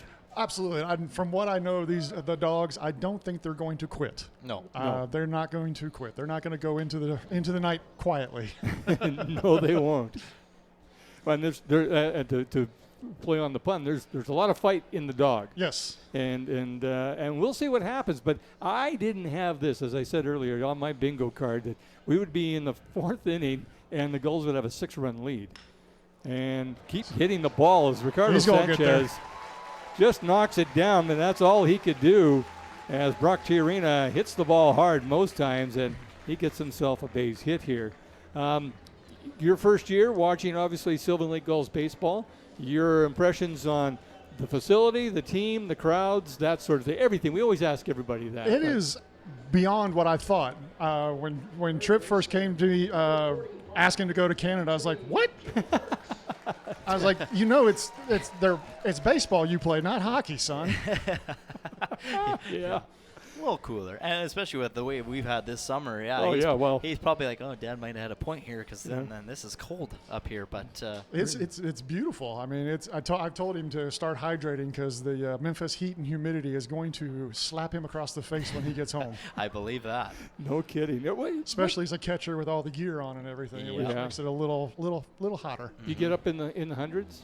Occasionally. I think this week we usually sit mid-90s. Okay. With the humidity, it's going to feel like it's low 100s. And that's the game changer for you guys is the humidity. That's exactly right. That's Yeah. what's so nice about here is you don't have humidity. That's right. The Memphis heat and the Oh. Memphis feel. Yes. That's it. The thickness. What else can I say about Memphis? Well, we know Elvis. Yeah, we were talking about Elvis ahead of the game tonight, and just that you said it's obviously a very busy time down there right now around his birthday as this is out to right field, and that will retire Anthony Gilbert for the first out of this inning. But yeah, maybe you can talk a little bit about that connection there with Elvis and how busy it is down in that area. Yeah, this time of year, Elvis passed away in August. I can't remember the year. I want to say 77. It might have been 76. No, 77. But yeah, his this is what they call Elvis Week in Memphis. It draws tons of people. Lots of tourism comes to Memphis. The night of his annual passing, they will have a candlelight vigil, and they'll block off that whole street. Is that right? It'll be packed. Wow. There'll be tons of people there. Tons of people very disappointed that they can't actually get through the gates because there's too many people. Oh no! And now you've been through those gates. Yes, I have. I've done the traditional tour, but Okay. not during one of the heavy weeks. The 2 heavy weeks are this week his birthday, and then the week in January where his birthday is. I'm sorry, this week was his passing. That's right. In January is his birthday. It's his birthday. That's correct. 1-1 the count on Michael Quick with Brock Tiarino over at first base, or 1-2 now the count. And the new pitcher, as we mentioned, Jace Wessels, pitcher number 5 for the Okotoks Dawgs tonight, as the Dawgs with 1 run on the 5 hits, but it's the 7 runs on 12 hits. The Sylvan Lake Gulls have just absolutely exploded. Now you've been watching obviously at home on the FloCollege, but you've now seen games. Have you seen a difference in this team as to their approaches, not only at the bat but at the game itself? They're a very aggressive team. I like that. I like their approach. They go get it. They're not laying back. They're swinging. They're not. When they get people on base, they are trying to move them into the scoring position. And this is skied out to center field. Jake Skaggs has got a beat on it. Did you like the squeeze bunt at home? Yeah. I did. Yeah. Yes, absolutely. That was a pretty beautiful aggressive. bunt. That was pretty aggressive, wasn't it? Was that Simon that did that? That was Brock Tiarino. Brock, okay. But yeah, that was beautiful. It was nice. Well, here's your boy coming up to the plate. What's the height on him now? Like, what's he standing at right now? Oh, with his poofy hair, I think he's at 6'4". Okay. Poofy hair, 6'4". No, he's somewhere between 6'3" and 6'4". Okay, fair enough. Okay. Yeah. But you said he's lost weight. He has lost some few pounds up here. It's that. It's not getting that Memphis barbecue exactly. cooking at home, as you were saying, yeah. Well, then it's the difference not only between our dollar and your dollar, but it's our weight and your weight. You know, we could say he's maybe 80 kilograms, and that sounds really good. Yeah. But maybe it isn't. if you do the transfer of 2.5. I had to get my phone out to transfer that to pounds. Don't worry. Yeah, I understand. We kind of do the same thing down there too. Like, oh, it's 100 degrees. Well, my goodness, these guys must be on fire. You know, and that's not 100 Celsius, folks. Exactly. It's 100 Fahrenheit. So 2-1 the count here on Trip Ray. Dad is up here. Trip. Okay, now his real name is Thomas. Okay, and where did Trip come from?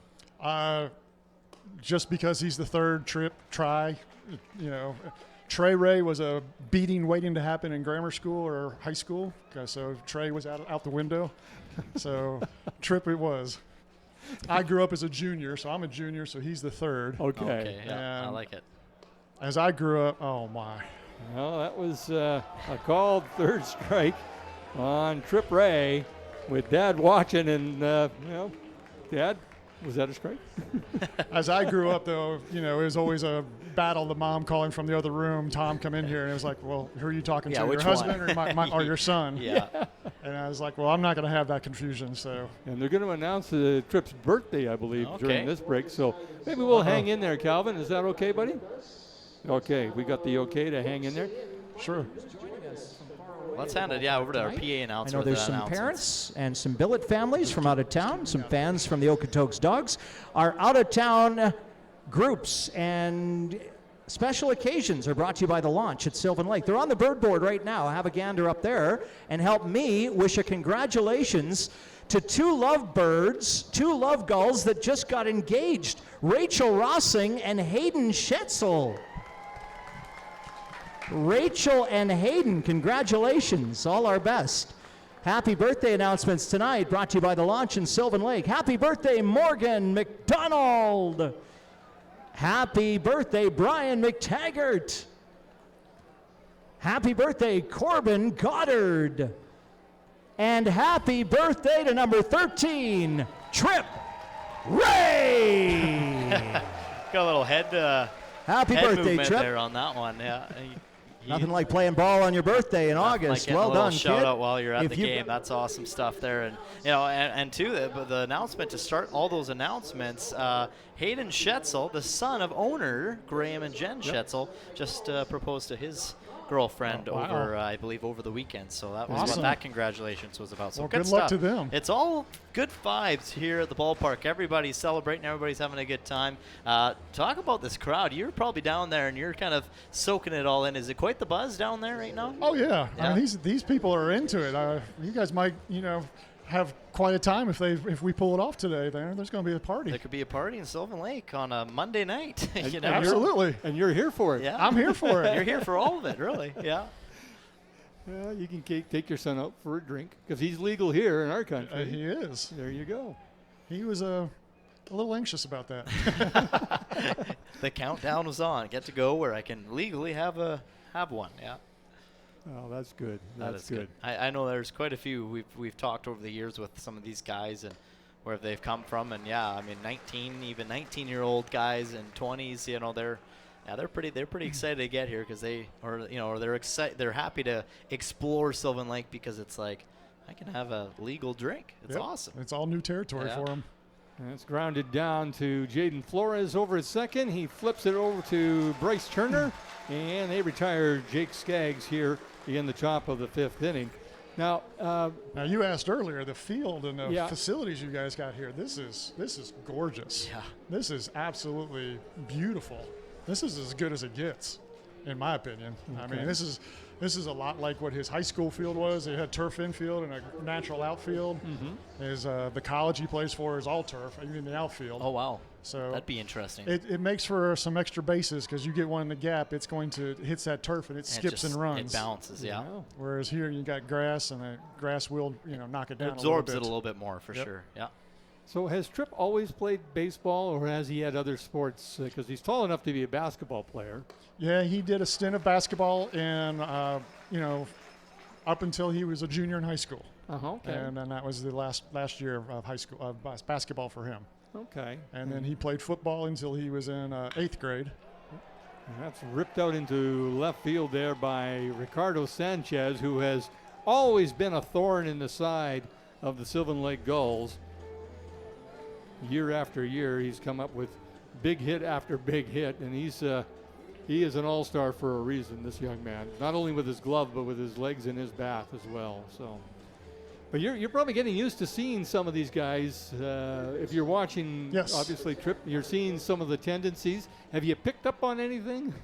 You're looking at your coach's eye and say, "Well, this guy tends to do this when he, is in this situation." I'm more with the actual players. I am fascinated by Simon Baker. I think he is a fantastic ball player. Okay. He smoked that ball down there in Okotoks yesterday. Oh, were you there for that? I was. Oh, and that boy, he can run. He can fat out fly, and he is fun to watch. yeah. Have you've seen him pitch too? Yes, I haven't seen him pitch in person. I've seen him on the broadcasts. Yeah. He's hitting 94, 95. Yes. That's he's our own Shohei Ohtani kind of light. Yeah, can kind of do it all. And then it's been fun to watch Bordeaux pitch and Tucker. Both of them have just, mowed on people. Oh, yes, haven't they ever? Josh Tucker, 304 strikeouts in his WCBL career now. That's set a new record, by the way. Yeah, 1-2 the count here on Connor Croson. And a throw down there by Tripp Ray.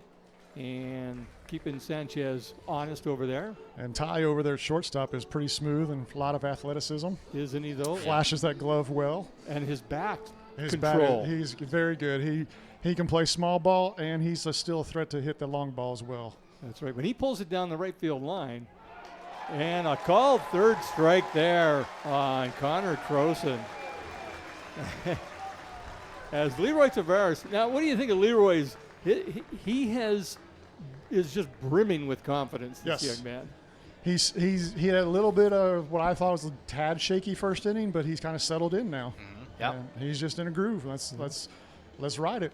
6-run lead will do that, I guess. Oh, that definitely helps. Calmed him down a little bit for sure. Now, what position did you play when you? I played third. You played third. Oh boy, you had the arm. I did. Wow, that's a hard position to play. Well, just while we're still speaking of pitchers, we do have somebody warming up in the bullpen. Might see a new pitcher come in the next inning, and that is Sunshine, number 39, Jacob Rochelle. You like that? You like what we call him? Yeah, Tom likes it. He approves. Remember the Titans. Absolutely. I Tom knew exactly Ray. where that was There from, you right go. off the bat. Great movie. It is a good movie. Great movie. Seen it many, many times. I think that's probably one of the movies I've watched the most in my life. This goes right to left field. There we and go. there's going to be the catch. Well, Tom, thank you for joining Thank us you. up here in the broadcast booth. Appreciate it. And Thank y'all for your Sylvan time. Lake Gulls will look to finish it out strong for you here Absolutely. Go Gulls. tonight. Here you go. Tom Ray, Thanks, ladies Tom. and gentlemen, Tripp's dad You and the betcha, Sylvan Lake Gulls will come to bat at the bottom of the 5th inning. When we come back, you're watching Gulls baseball on FloCollege.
I believe this is nope, same guy, same pitcher, Jace Wessels on the mound for the Okotoks Dawgs. Almost confused me for a second. I thought maybe we're getting into a pattern here, but no, Okotoks have now kind of held the Gulls to no runs in the last 2 straight innings, but the Gulls doing all the damage in the first 2, putting up 7 runs on 12 hits.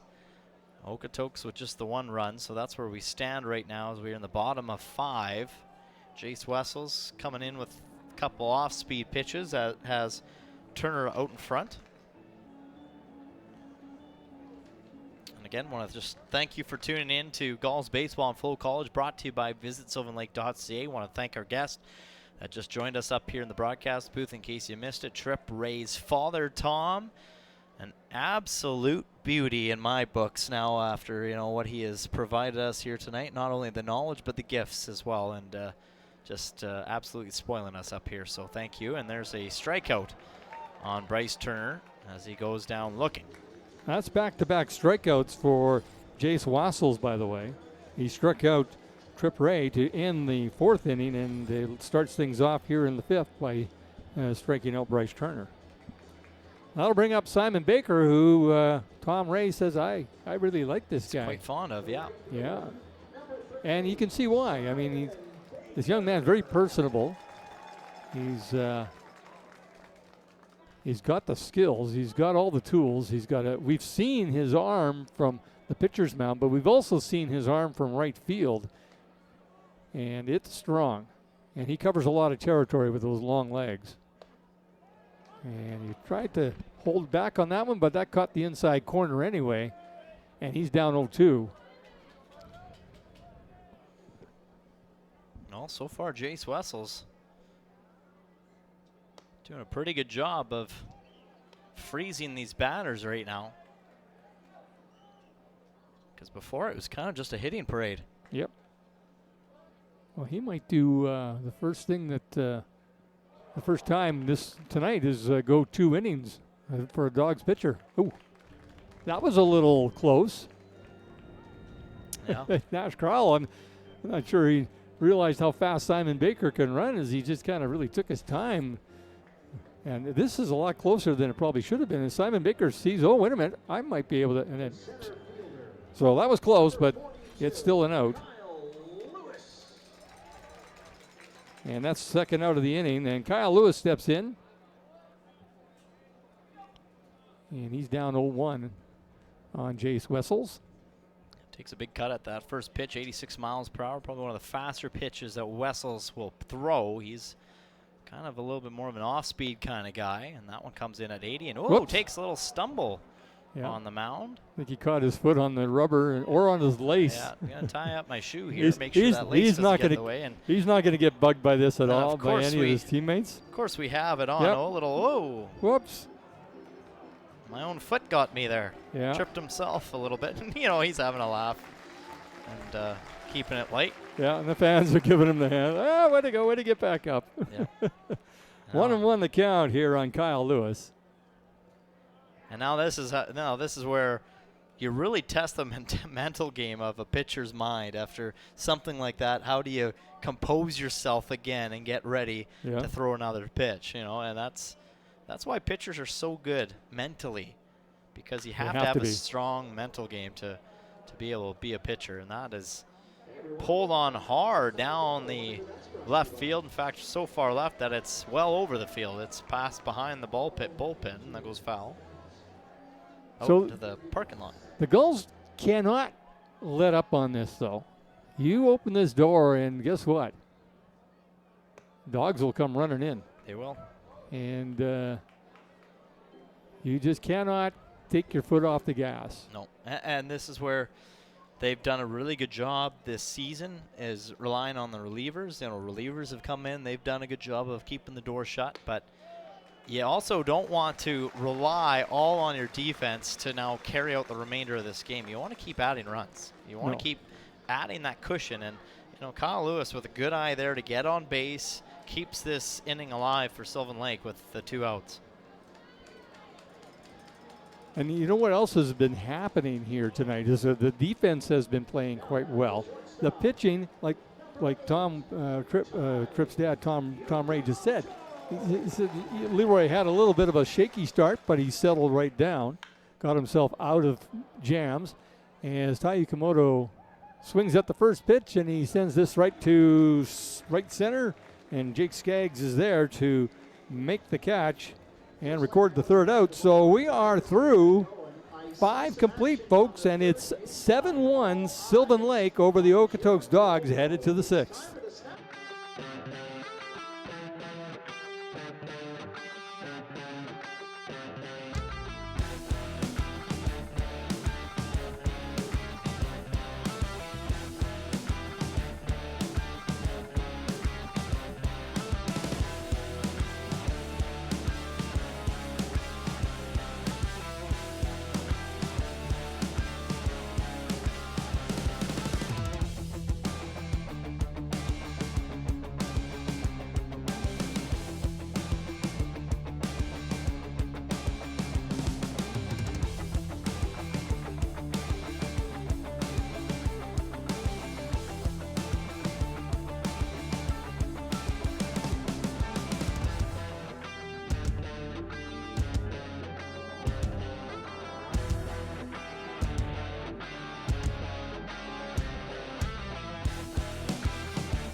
Well, we thought maybe we'd be seeing somebody else coming in for this inning of work on the mound, but no, they're going to keep the starter in Leroy Tavares, and rightfully so. I mean, he has earned his spot on that mound tonight. He is just game face has been there from the very beginning. And yeah, we heard, as you mentioned, Tom Ray said he was a little shaky at the beginning, but man, did he ever calm himself down, and he has just been an absolute workhorse since then.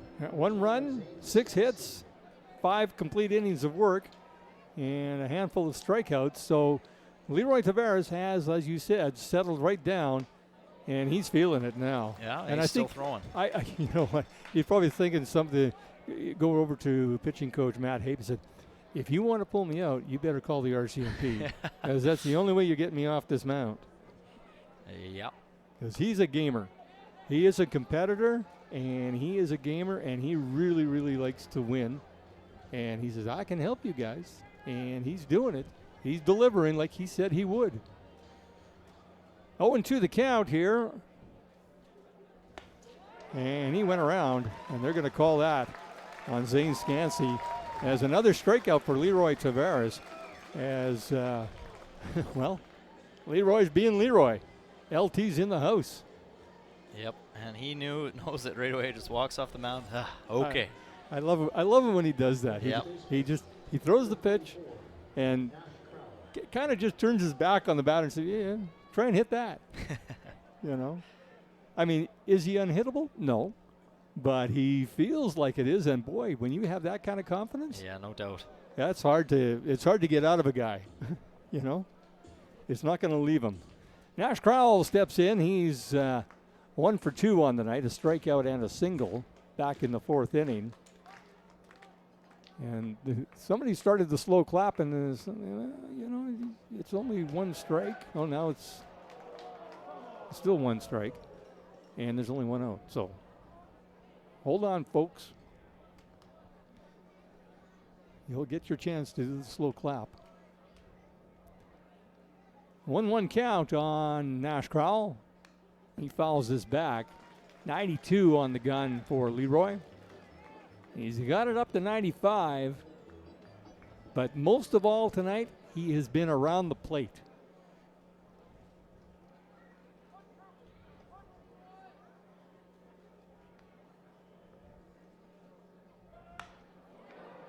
And there's a base hit by Crowell. The veteran first baseman lines that out to center field to put a runner on board for Leo Cote, the designated hitter. A well-struck ball there by Crowell. Yeah. Good base hit, good contact, and just a little, you know, I think I like how when we cut into him there at first base, he was shaking his head like it was almost like a about time kind of sigh of relief for Nash Crowell. As just I think it's just Leroy Tavares has made it very frustrating on this offense, and this gets away from Trip Ray as he's going to run onto it, but that's going to get Crowell over to second in time.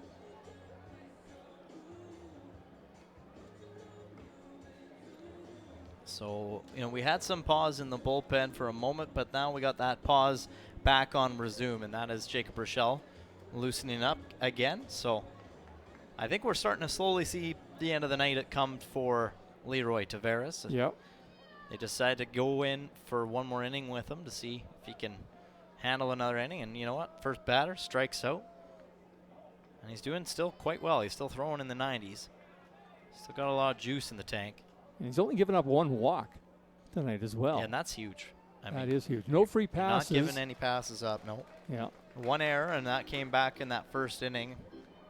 You know, Yukimoto just stumbled over his feet for a moment. And that's really all it's been for the Sylvan Lake Gulls. Otherwise, it's been solid. And I don't think they'll let the door open too much for the Dawgs. Well, you can't. Because they've got enough arms in that bullpen as Jaden Flores makes the play over to first for the second out. They've got enough arms in that bullpen as we see the replay there. Hearthstone Property Management Incorporated, thank you very much. And Bryce Turner says thank you very much. Didn't have to work too hard for that one. Well, you were talking about that walk, and that walk was given up to this guy, Logan Grant, who worked it to a full count and then got the benefit of the call. And it was a call that was the right call, too. Yes, it was. I agree. And this, you know, if with 2 down here, this might be the final batter. If Grant gets on, I think we might see Jacob Rochelle. Then again,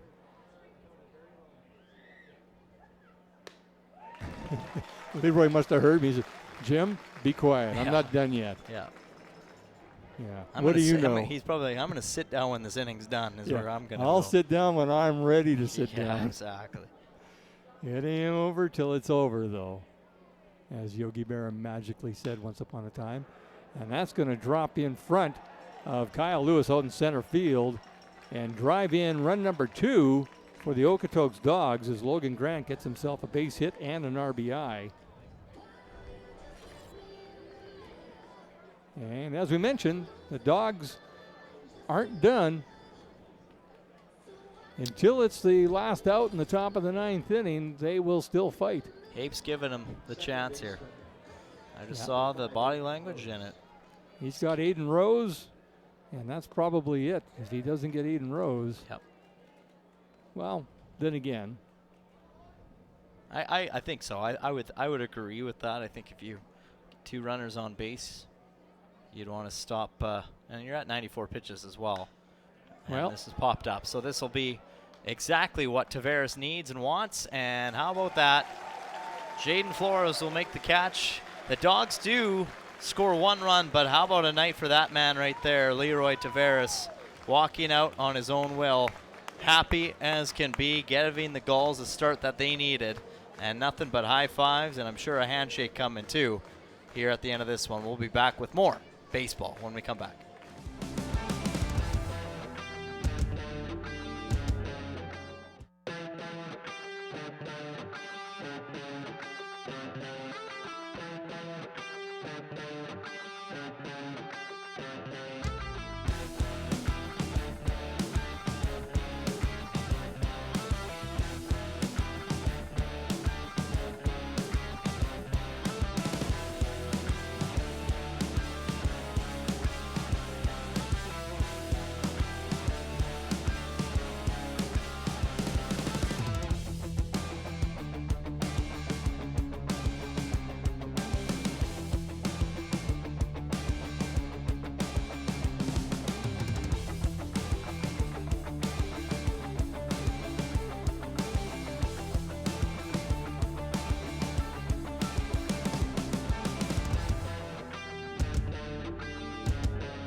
Well, another inning of work here for Jace Wessels. And it looks like the Dawgs are going to stick with him for now because everybody in the bullpen is pretty much sitting down and saying, Jace, let's go. Yeah, they finally found a guy that things are working. They finally found somebody to stop the bleeding and put a little bit of a damper in the Gulls offense. Yep, he's done that. And too, like we were talking about the mound visits and stuff, they don't have a lot of left. And then too, if you can find a guy that things are working for you, you're going to try to stick with that. And obviously, also you want to stop rotating through more arms because you've already rotated through 5. Yeah, and you'll notice the Dawgs have not made a mound visit since that third one in the second inning. They're going to need those near the end of this ball game, I think. And Jaden Flores holds back on that, checks his swing, the count 1-2. Gulls 7, Dawgs 2, bottom of the 6th inning. Here in game 2 of the WCBL West Division Final. The winner of this will move on, of this series, will move on to face either Saskatoon or Regina in the WCBL Final as Flores flies out to right field for the first out. And you're probably looking for a score, aren't you, Mr. Sure Clark? am. Yeah, well, I was curious because Regina, they were talking pregame that they weren't sure if the game was going to get going because it was it sounded like it was getting wet in Regina, or they were calling for a lot of rain tonight. So there was a little bit of worry there that Mother Nature might have put a halt in the plans for tonight's game in Regina. However, it is underway. It is in the top of 6. And Saskatoon is leading right now 5-3 over the Red Sox. Okay. Berries aren't done yet. No. And inside on that one, but it's a called strike. 1-1 the count on Brock Tiarina, who electrified the crowd with a bunt, if you can imagine. That's because it scored Jaden Flores from second, and he floats this one over to second base, and Aiden Rose is right there to make the catch.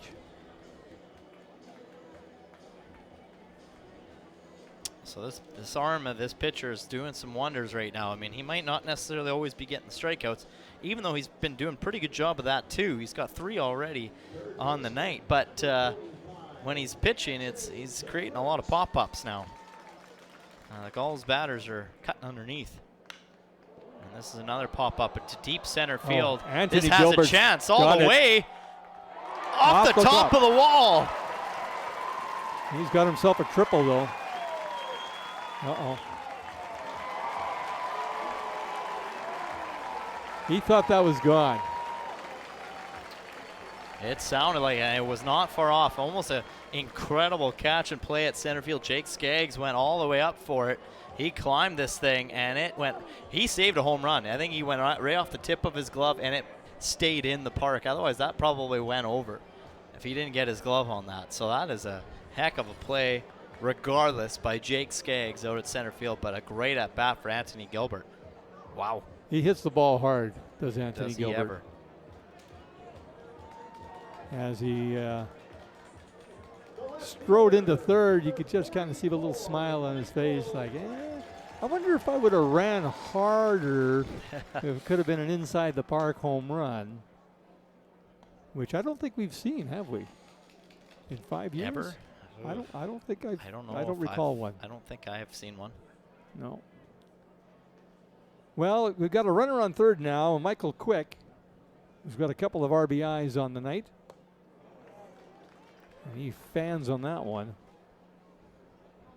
The count 1-1. 2 down here in the bottom of the 6th inning. 7-2 Gulls lead it. Looking to maybe get that one back, that second run that the Dawgs scored. If he gets tied up inside. This young man, Wessels, is... he can pitch. He's not overpowering you. He's throwing, he's hitting spots, and he's off speed and changing pace, and he's doing a fine job for the Dawgs. Michael Quick grounds this down to Sanchez, who fires a strike over to first and brings the inning to a close. The Gulls get the one hit, strand one man. We are headed to the top of the 7th. Sylvan Lake with a 5-run lead.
Well, it was a great start of work for the starter of the Sylvan Lake Gulls in Leroy Tavares.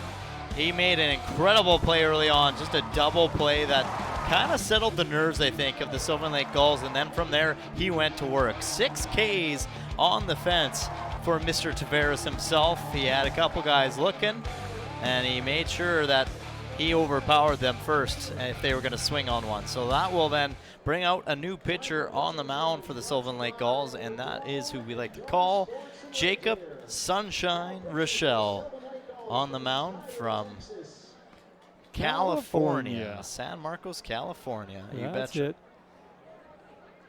And he is the opposite, I think, of intensity when it comes to on the mound between him and Leroy Tavares. Yeah. Nothing seems to rattle this young man. He just has the same demeanor, whether he's striking a guy out or he's just walked a guy. He's just like, yeah, okay. Yeah, I'm good. I'm cool. I'm California. Yeah, and that's the thing with, him is that Rochelle's been put into some interesting situations late in the game and some tight ones, but he always seems to find a way to get it done. Yeah. Even though he can sometimes make things a little interesting. Oh yeah, he did that one night, and he dug himself a hole, and then he stopped digging, and filled the hole back in. Yeah, and I think you hope that he doesn't start digging here tonight, because Okotoks will make you pay. Yes, they will. So that'll bring up Jake Skaggs. He is 0 for 2 on the evening, thanks to the work of Leroy Tavares. First pitch swinging hard, a foul on left field line.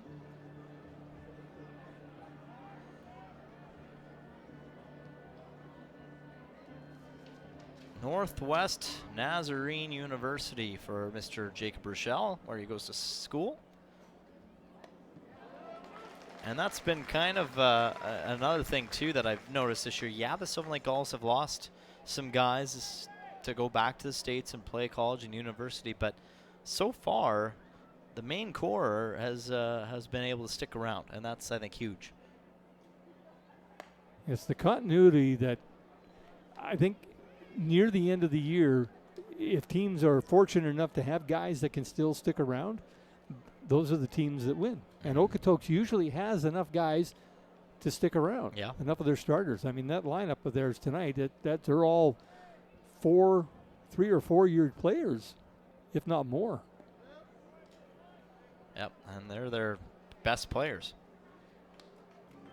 2-2 the count here on Jake Skaggs, leading things off here in the top of the 7th against Jacob Rochelle. Leroy Tavares with 6 innings of work for the Sylvan Lake Gulls.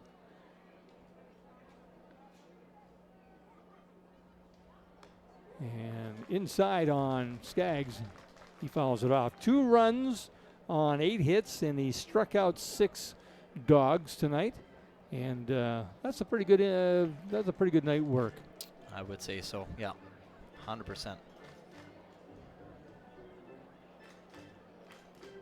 And I think you touched on it earlier in the first or the second inning. You said the fans have pretty much got their money's worth already, but they're getting a little different style now. Those first 2 innings were absolutely insane, with hit after hit after hit, and then run after run, and it's like, oh my goodness, what's going on? Are we going to have a slow pitch game here?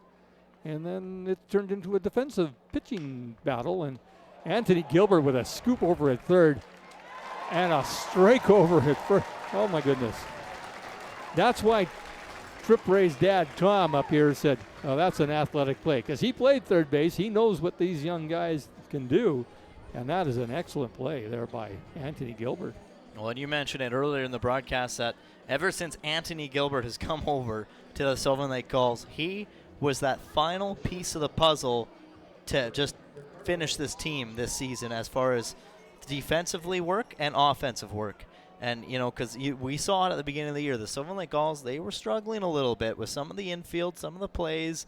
They were still trying to figure out, okay, who fits where. They add Tai Yukamoto over at shortstop. Flores is brought in, pretty early on, but he's brought in. And then, of course, Anthony Gilbert, one of those later pieces that they added to just really gel this team together. Now, this is an interesting part of the game here, in my opinion, because now you've got the top of the order, Ricardo Sanchez and then Connor Croson.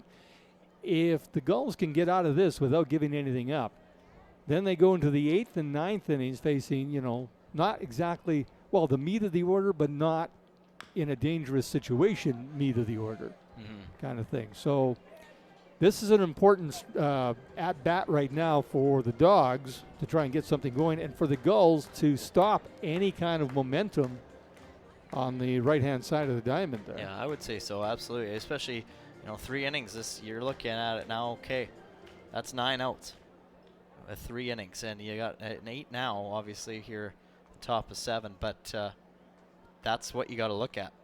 And that's a big strikeout there by Jacob Rochelle. Because that guy does not strike out very often, Ricardo Sanchez. And he's passing on some information to Connor Croson. He's like, don't try and hit that pitch. As Jacob Rochelle just takes a little breath and goes, Okay. Well, next Okay. batter. Next up, please. now, Check. now serving number 10, Connor Croson. Yeah. So 2 down here in the 7th inning, top of 7. 7-2, Sylvan Lake leads. All the runs scored in the first 2 innings by both these teams. Well, no, by the Gulls, 7-1 by the Dawgs. They led things off,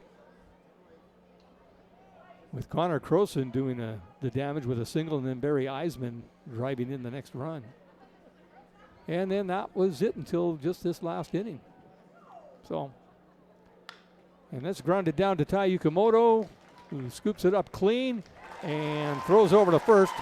A 3-up, 3-down inning for the Sylvan Lake Gulls, just what they wanted. And it's thanks to this guy. He puts up a K on the fence to add to what Tavares done tonight. Gulls coming to bat at the bottom of 7.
New pitcher on the mound for the Okotoks Dawgs. Pitcher number 6 of the night. Number 25, Reed Madariaga. So we'll see what he has in store for the Sylvan Lake Gulls. Well, leading things off will be Trip Ray, or should we call him Triple Ray? Yeah, triple threat. And that misses down inside for ball 1, because he is the third Tom Ray, and he hit a triple.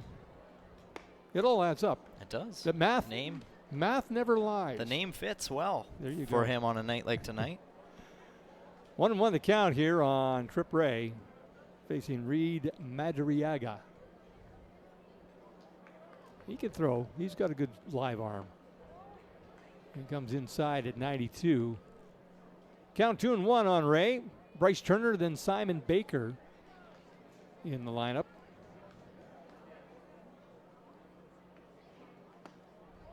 And that misses down low. Strip Ray showing a good eye. Works at the 3-1 now.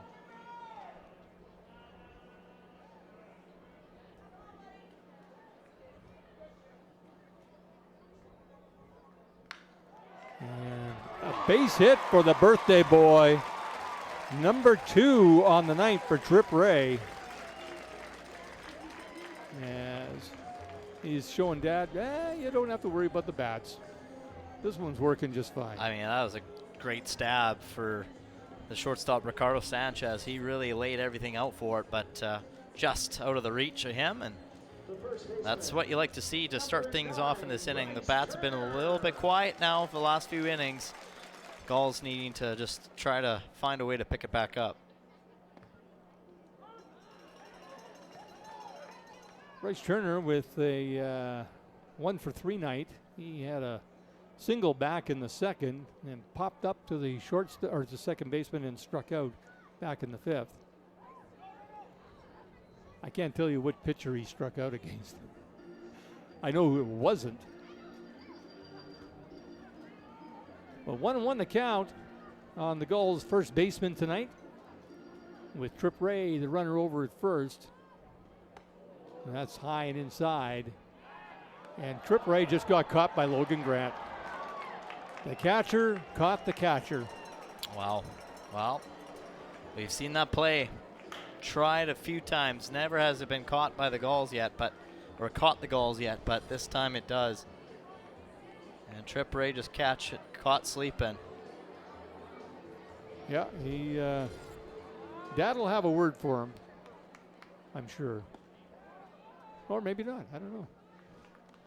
But Logan Grant, we've seen him do that a few times, and he caught somebody this time. 3-1 count now on Bryce Turner. And Madariaga puts it to 3-2 now.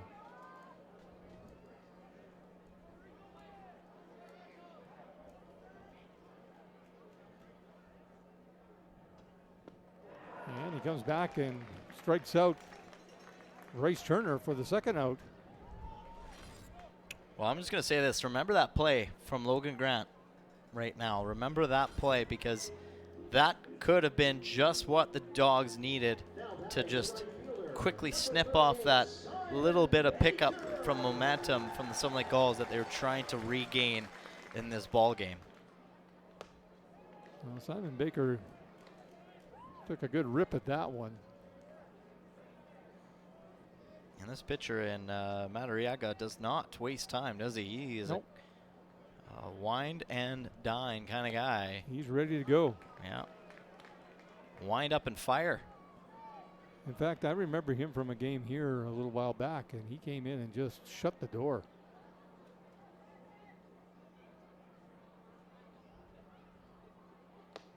And he's got Simon Baker sitting down, so he came in with a 3-up, 3-down inning, courtesy of Logan Grant's heads-up play and a couple of strikeouts. So we are through 7 complete.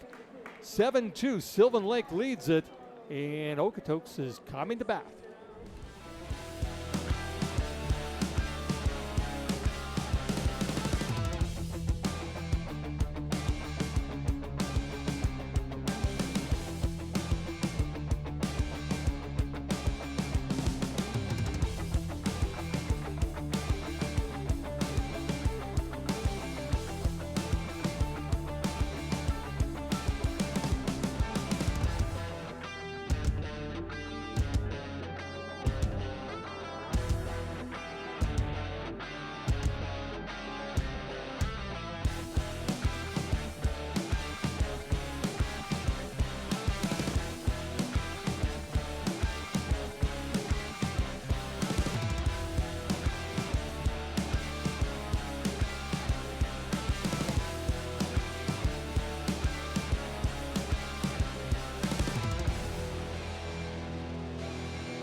Beautiful night for baseball and for all fans in attendance, but also a good night for those maybe watching at home. We got a special request and notified that our very own Shauna McNabb, her parents, Doug and Mary, are watching the game here tonight from home, cheering on the Sylvan Lake Gulls. So shout out to you, Doug and Mary Kay.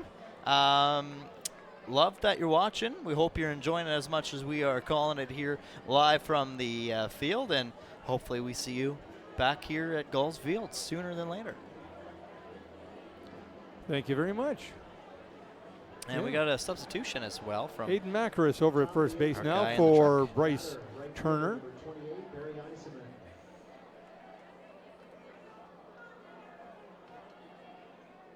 Wonder if her parents are Rider fans too. Probably. I would think. Well, you can't be perfect. No. No, just kidding. She knows. I'm a Bomber fan. She's a Rider fan. I'm a Stamps fan. And you're a Stamps Yeah. fan. And we all get along. We all get along. Those are our football teams for our American viewers. Those are our football teams from our respective cities. And, yeah, it's good. It's good-natured banter between the two of us. So, yeah, I mean, she can say well she wants about the Riders, but I say, how many championships have they won? Yeah, they're trailing the Bombers by about 8.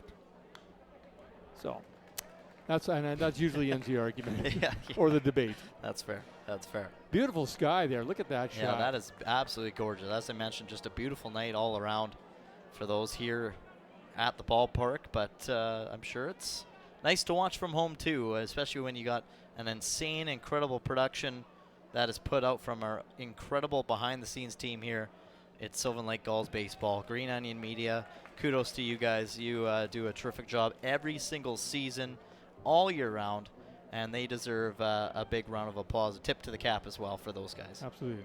That's a classic song, by the way, too, Green Onions. Oh, yeah. Yeah. You look it up.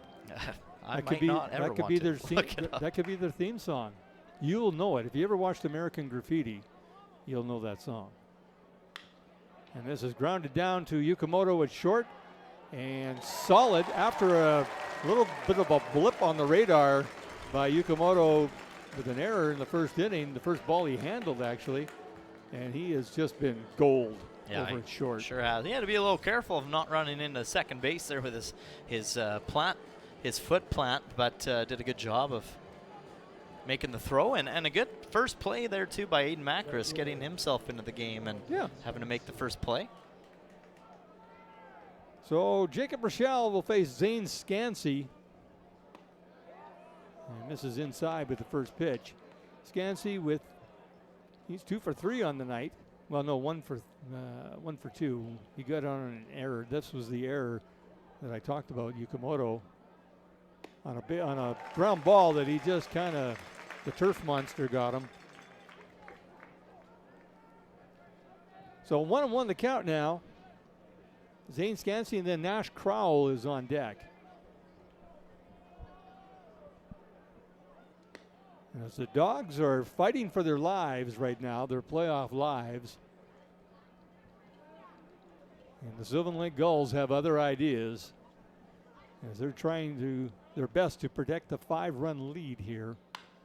And that's a base hit by Scansey right up the middle. So as I said, the Dawgs aren't done. Nope, and they won't be. They won't be. Not until that final out. Exactly. They'll be giving everything they have and hitting everything they see right to the bitter end until this team of the Sylvan Lake Gulls says otherwise. Nash Crowell, he's been pretty deadly tonight, 2 for 3 at the plate. Scansey, he's also had 2 for 3 at the plate. So as we were mentioning, we're right at that meat of the order right now, and the meat of the order has been kind of the only good things that the Okotoks Dawgs have seen offensively here tonight.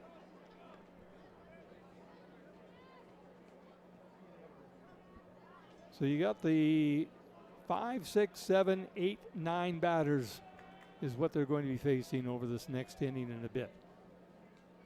Not that that means anything, because in most of these lineups, batter number 9 is as good as batter number 3, and number 2 is as good as number 7. They all can hit the ball. They all can run. Mm-hmm. Some guys bring different skills, obviously, but they all seem to be able to hit the ball. So 1-1 the count here on Crowell. Big first baseman for the Dawgs. And he rips this into the gap in left center. And that's going to cash in a run as that goes right to the wall. And Scansey will score easily on that double by Nash Crowell. So the Dawgs making a little bit of noise here. They're barking. Well hit ball, Scansey, as you mentioned, comes around, no problem. And Mickey McCloskey is in the bullpen right now for the Gulls as he warms up, and I think he just got a little bit of a heads up saying, all right, make sure you're ready. You could be coming in sooner than later here. With only 1 away in this top half of 8.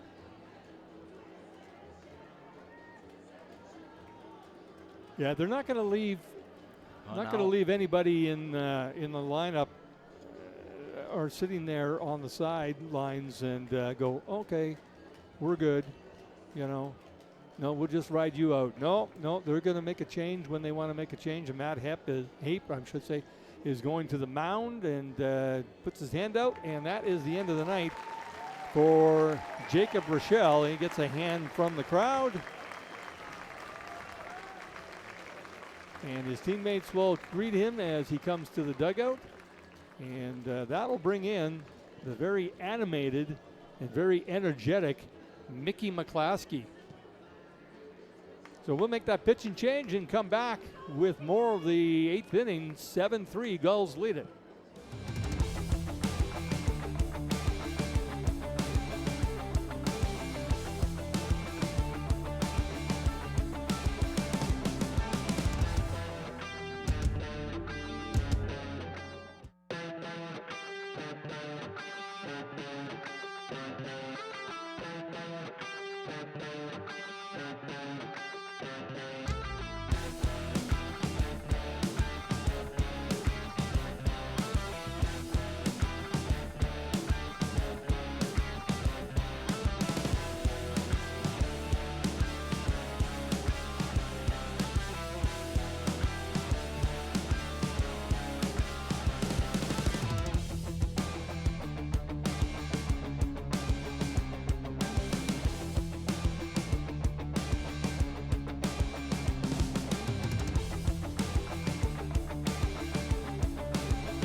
Well, there is the man from Lake Oswego, Oregon, Mickey McClaskey, who he's got the game face on.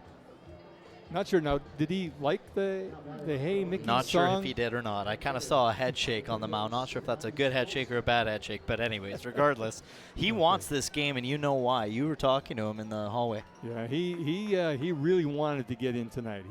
He shut down the door against the Lethbridge Bulls with a lot of emphasis, putting the exclamation point on that win.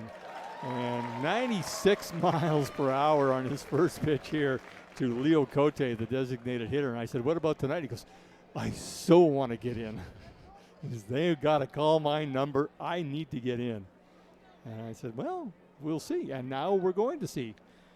This is a pinch hitter, too, by the way, substituting in the DH right. spot. This is Steven Elsner, and already he's down 0-2 to Mr. Mickey McClaskey. Back-to-back 96-mile-per-hour fastballs. Like Leroy Tavares, he's thinking, okay, beat this. Or, does he come back with the heat, or does he throw something about 82 and just tie up Elsner? Well, he stayed with the heat and got the strikeout. And Elsner's given a little advice over to and he got a warning. Chris Hartley. He got a warning. Yeah. He had some pretty colorful language for the umpire, I'm sure, as he headed back to the dugout, not happy. It was a little bit of a delayed call from the home plate umpire, too, but Mickey's loving it. He's going, what? He's like, that was right down the middle. What are you complaining about? Yeah, I don't know. You could just read the body language on him. Like, this is what I mean. He's such an animated character. And he's going to eat it up. He's loving that. Oh, yeah. He's loving seeing the reaction. Now he faces Logan Grant here. How about 97? There it is. A little pep in his step there after that one. He jumped right off the mound after that that throw. You think he's got some adrenaline going in him right It now? might just a little bit, yeah.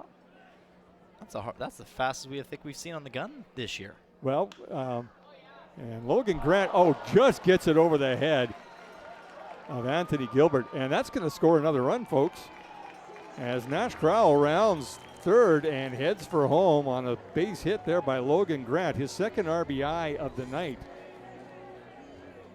And that just got over the head of Anthony Gilbert at third base. Did it ever. Now Dawgs will only within 3 runs here. Well, we said they weren't going to quit, and they haven't.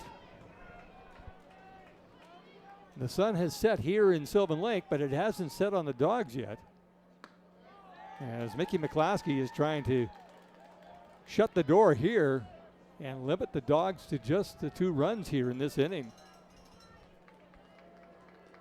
As Aiden Rose steps in, he's 0 for 3 on the night. He fouls out back against the screen.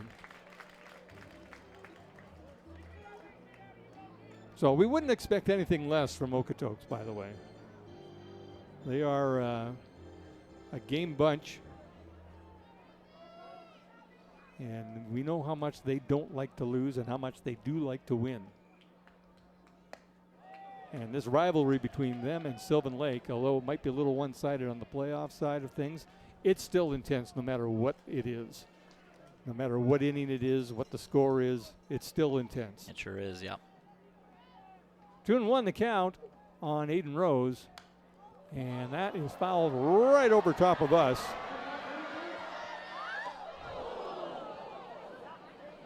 That just missed somebody. A little bit of a gasp in the crowd. I think that landed right between a row.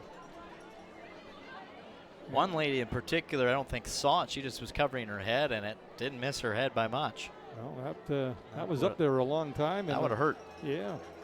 2-2 the count on Aiden Rose.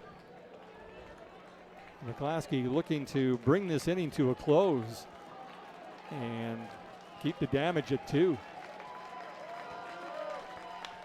And right back at him. And he lobs it over to Macaris at first. And gets a good round of applause by the fans as they appreciate the effort.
Well, that is a beautiful sight.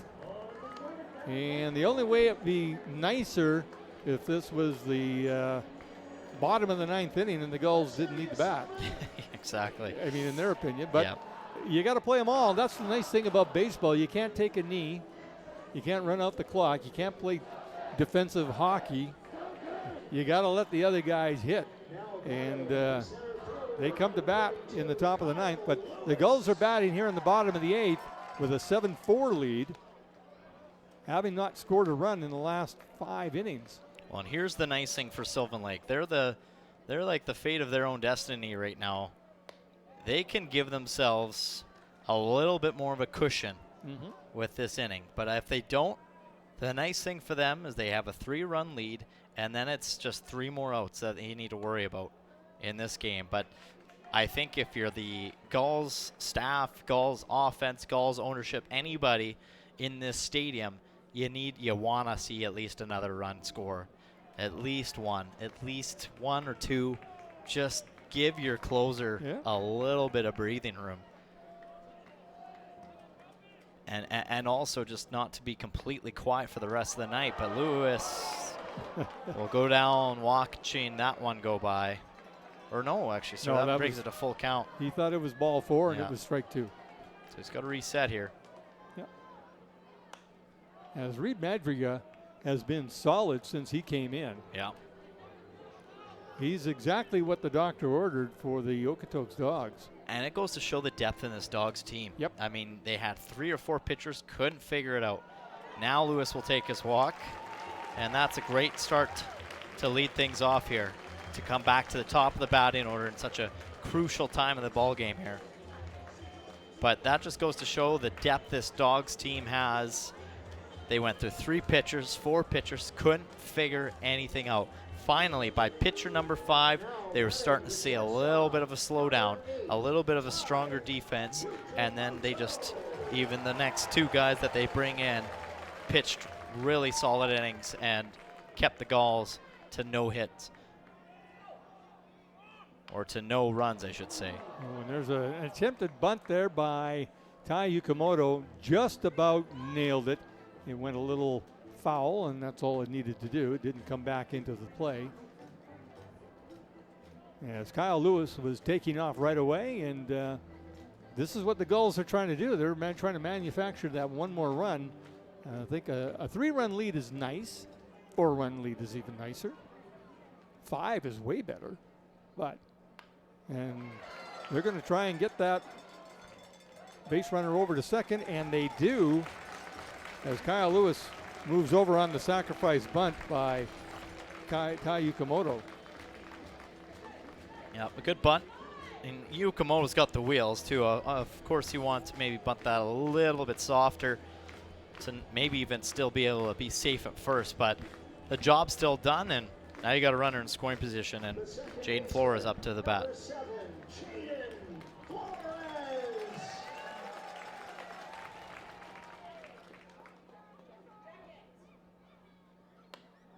And you know what he was trying to do on that one? He was trying to give them a 2-run cushion, or a 5-run cushion with that swing. 2 extra runs on top, absolutely.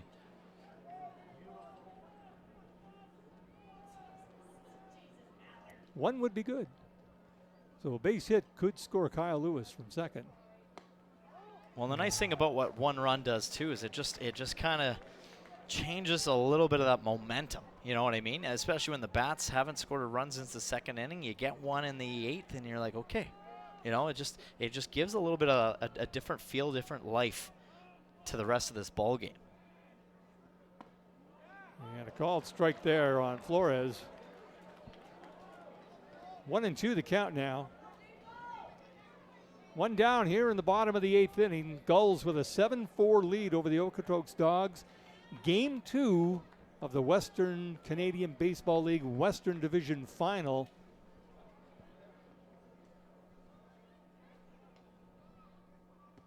And a nice pitch there by Madriga as he gets Jaden Flores well out in front of that one. Yeah, that was a really good pitch. That'll bring up Brock Tiarina, the designated hitter, who has been on base 3 out of his 4 times tonight. Well, 3 out of his 4 times. Yeah, he's got 3 base hits. Yeah. Single, bunt single, and then another single, and an RBI in the second as well with that bunt single.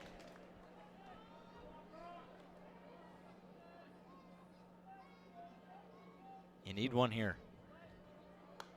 Now, they don't want to strand Kyle Lewis over at second. The Gulls have left 2, 3, 4, 5, 6, 7 guys on base, as have the Dawgs.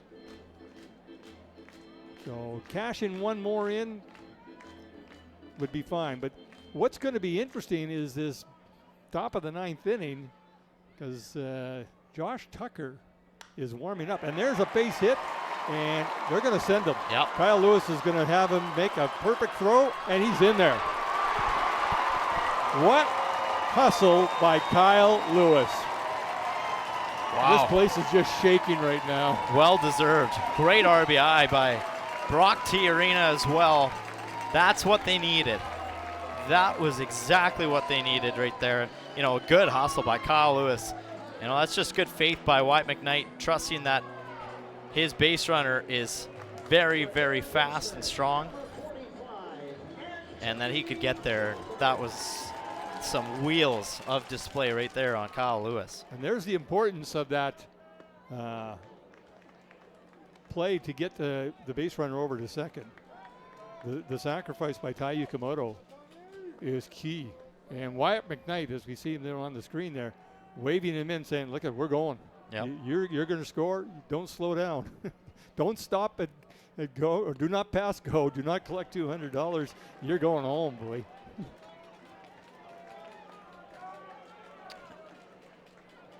And this brings up Anthony Gilbert. Okay. We just got word this is exactly the situation in Saskatoon with the Berries up on the Regina Red Sox. And another base hit there as Anthony Gilbert, I'm not sure why he turned around and looked back at Logan Grant for some reason. Not sure why. But anyway, he's Probably got some himself a words base being hit. exchanged out there, I would think. You never know. But a base hit by Anthony Gilbert to keep this inning going, and a mound visit here, number 4.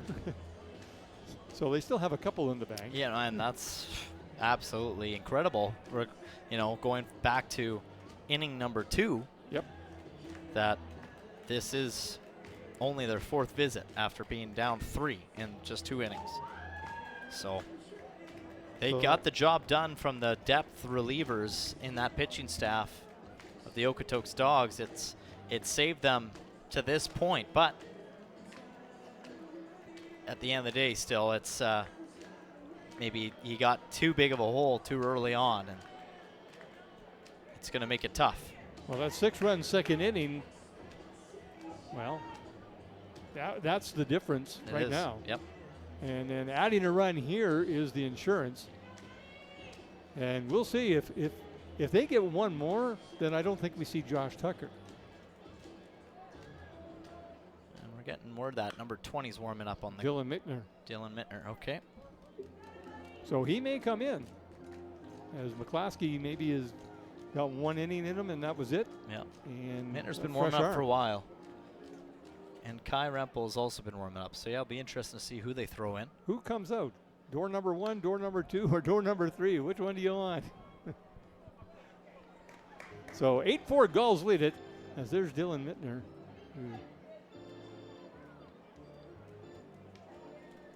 Kai Rempel is he's given some instruction. I love how these guys work together. It's interesting. Base runners on first and second for Michael Quick, who's got the count to 1 and 2 now.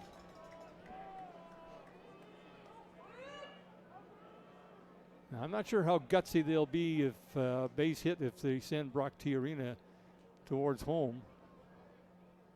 Depends on where it's hit. And this is fouled out of play.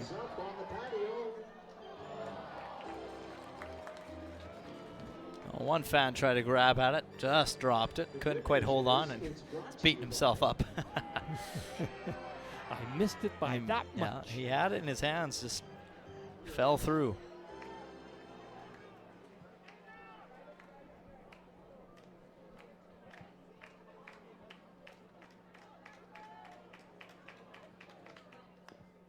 And another good swing there by Michael Quick as Great he's at staying bat. alive. Yeah, good at bat here. Here against a tough pitcher in Madriaga. Absolutely. Getting this guy to throw.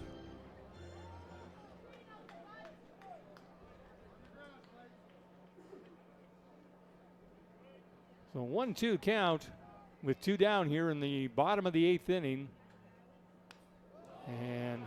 A good at-bat, as you mentioned, by Michael Quick,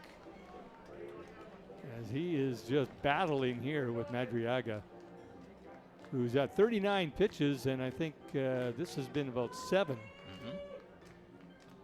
The most he's really had to throw on a batter, I think. Yeah. Yeah, he's had a pretty good night. He's dealt pretty quickly, and you know, usually an outcome has happened by now.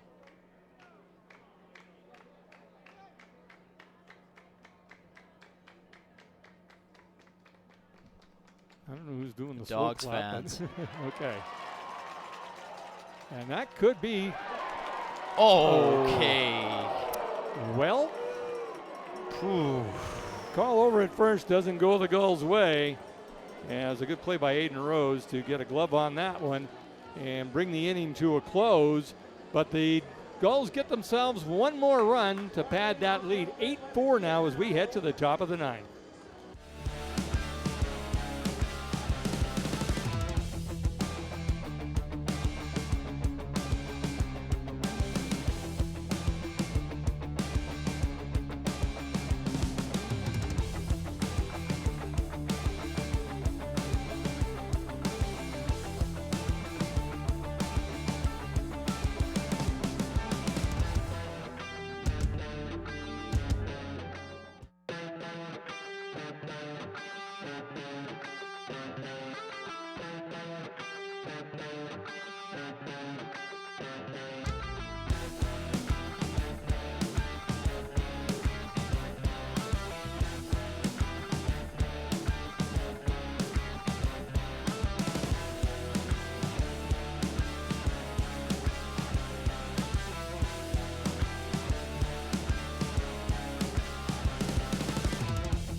Well, Mickey McClaskey will have another opportunity to show his stuff against the Okotoks Dawgs.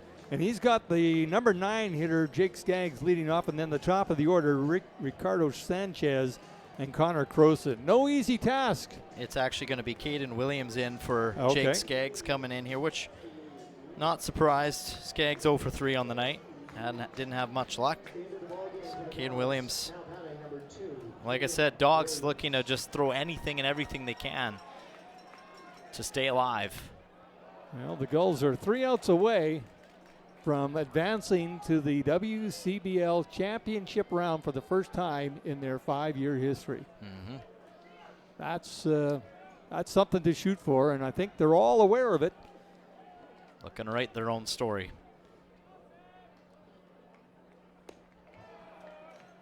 And that pitch misses. Evens the count at 1-1.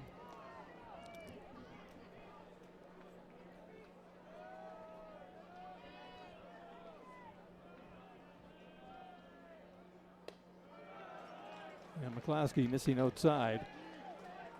So I think if he gets into any trouble, the WCBL strikeout leader for a career is warming up. And McClaskey is behind 3-1 now on Caden Williams. And we'll see how far Matt Hape is going to let this go. Yeah, I'm thinking he's going to be on a pretty short leash. And then he does that. He has a little talk to himself and goes, yeah, what am I doing? Just throw strikes. Fill that strike zone, as they say. And Mickey McClaskey just gives him that look like, okay, that's one. Well, he didn't just give a look. He gave out a pretty good charge and yell as he was fired up, as he should be. Emotions are high right now at this point of the game. Ricardo Sanchez now up for Okotoks Dawgs. Connor Croson on deck.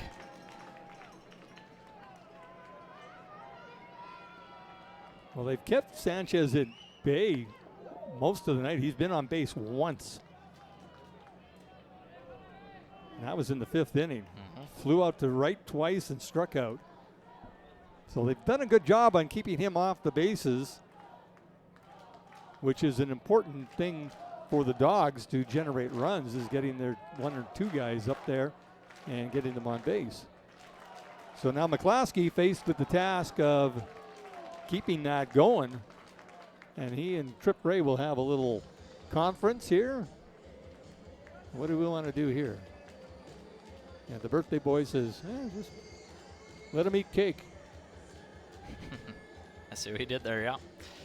Well, the crowd's getting into it too. They're behind the Sylvan Lake team, and I was just noticing as Ricardo Sanchez called time there, Yukamoto turned out to center field and Kyle Lewis and told him to shift to the right just a little bit, and then as soon as he did that, Sanchez called time. Not sure if that had an impact on why he called the time, but just Gulls defense being a little bit more cautious and smart with how they position themselves, and there's a good off-speed pitch for a strike. Yeah, after throwing 96, 97, you come in with 86. I can throw a guy. And a called strike on the inside corner as Mickey McClaskey is feeling it right now.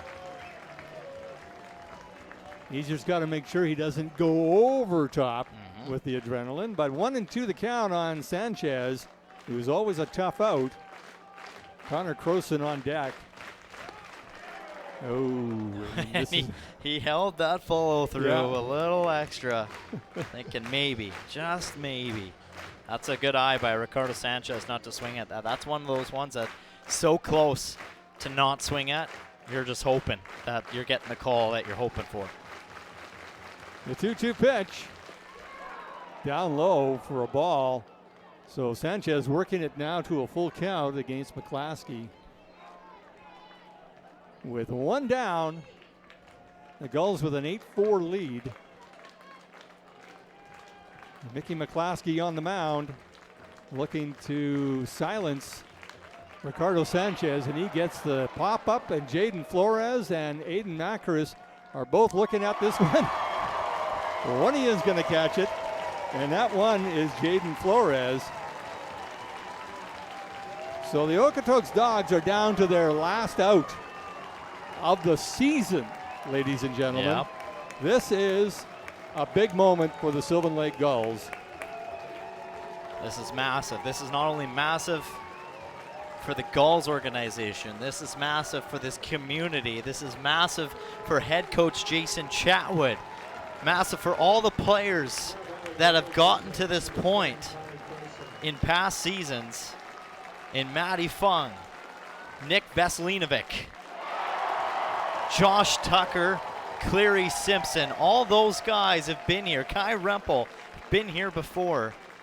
Wyatt McKnight, Matt Hape.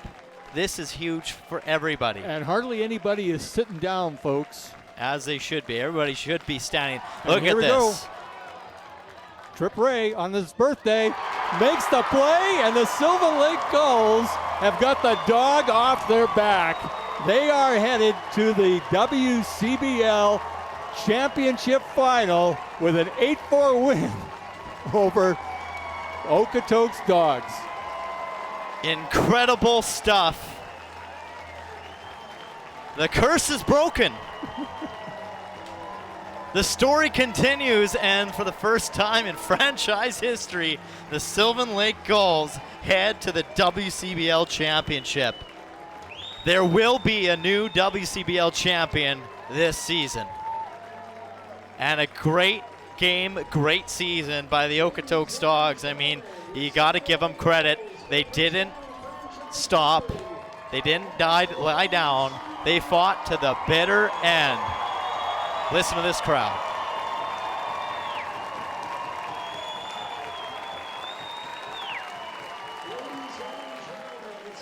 Wow.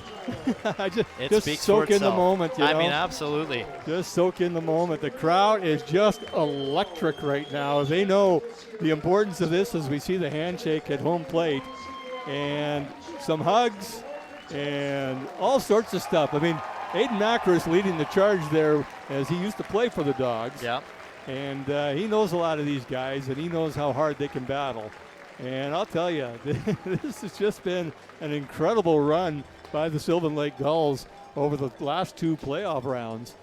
And they are full marks for their for they are the Western champions in the WCBL. And we're just going through the handshakes here, and an incredible night for so many Gulls players who did the little things right, and they kept it out of reach just enough. And there's Leroy Tavares. I mean, that's a guy that you relied on to give you the start you needed in this game in such a big moment.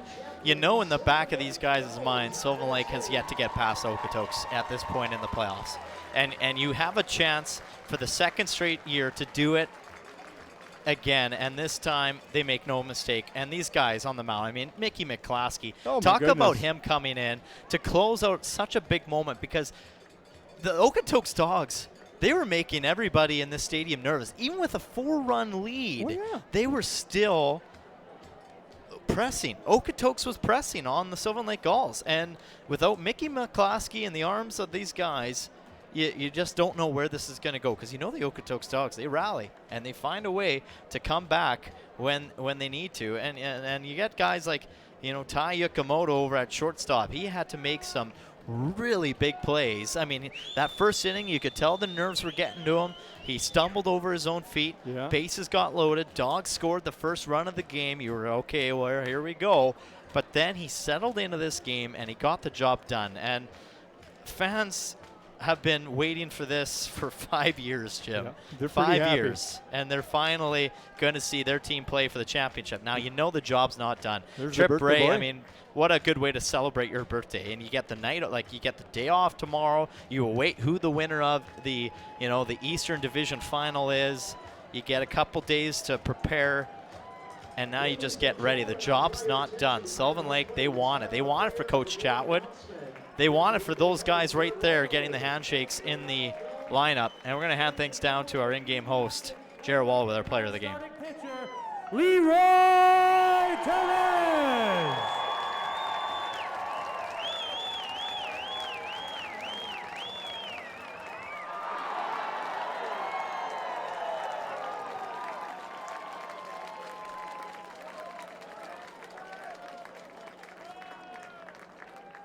All right, come on in here, Leroy. This is a big night for this organization and this fan base. Big win tonight. And first off, I know there's a lot of respect in that handshake line. Just talk about your opponents tonight. Man, those guys, they battle out there, man. Those guys gave me a run for my money, but I mean, we went out there and we had a game plan. I mean, our game plan is until the wheels fall off. That's been our motto. So, I mean, we just went out there and attacked and just took care of the little things. You know, there's still work to do, but it takes a lot to get to this point. You got these guys behind you. Talk about what it's been like being on this ball club this season with this group of guys. Oh my God, I'm gonna get emotional. Man, I'm not gonna lie to you. I mean, these are probably one of the greatest group of guys I've ever been with. I mean, I just gave it my all for them. I mean, I came out here and there was only one purpose, and just not disappoint Sylvan, but not disappoint the guys. I mean, we've been through it all. I mean, like we said, our motto is till the wheels fall off, and we keep going. I got one more for you. Obviously, this is a big night. 5 years ago, this organization played their first game of this field here. It has been a long time coming. These fans have been here every night cheering for 5 summers in a row. Tonight, they get rewarded with a trip to the WCBL championship. What does it mean getting that opportunity to play for these fans for a championship here in Sylvan Lake? I mean, whenever I got signed to be here, I mean, it was always for the fans and do what we got to do. I mean, Chatty, everybody in the coaching staff, I mean, their job is to get the best guys to win. And this year, we got the best guys to win it. And, I mean, we knew what we had to do. We took care of business. That's all we got to do. One more question. You think you got 2 more wins in you? Oh, there's no doubt. With these boys, we can go through war, and we'll keep going, no matter what. UEG Auctions player of the game, Leroy Tavares. One guy to never disappoint in the post-game interview Leroy Tavares, he's going to tell you straight up how it is, and these boys are going to go to war to the bitter end, till the wheels fall off even. And the Gulls, the wheels don't even look like they're close to even coming apart right now. They are absolutely on fire this postseason, absolutely upsetting the Okotoks Dawgs, a team that did that to them last year. And now the Sylvan Lake Gulls are the best team in the West and have one more job to do, one more series to get through, and it's not over yet for Jason Chatwood and this organization. No, full marks to the Okotoks Dawgs, who are still hanging around on the field, by the way, folks. They're still out there. Even in spite of the celebration that's going on in the field in front of them, they understand the magnitude of what the Sylvan Lake Gulls have just done to them. Yeah, it's a respectful thing. I mean, it's high class, and you love to see it. And I'm seeing a lot of hugs between the Okotoks Dawgs players. I think some obviously graduating at the end of the year as well. This is their last year of collegiate summer baseball here in Canada, and you still see it. I mean, they're just giving each other, good seasons. Congratulations. They were the top team in the West yet again this season. And two, while the postseason or post-game interview was taking place, they saluted the fans that made the trip up to Sylvan Lake, which they had a pretty good selection of fans that did make the trip up for this game. I mean, you got to give credit to the Okotoks Dawgs and the fan base. That fan base, that's one of the longest teams in the WCBL history, and one of the most passionate fan bases you're ever going to see in this league. And we applaud you, Okotoks Dawgs fans, for showing up every single game, road or home. You're there, and you're watching probably at home as well right now, and we applaud you, because the Okotoks Dawgs are one heck of an organization and always so much fun to play every single season. If you want to be the best, you got to beat the best, and they just beat the best on this site. It was the Sylvan Lake Gulls that were the best. Sylvan Lake Gulls are the best this year anyways, and they come away with the West Final win, and they will be the team representing the West Division in the WCBL Championship. It was a hot start.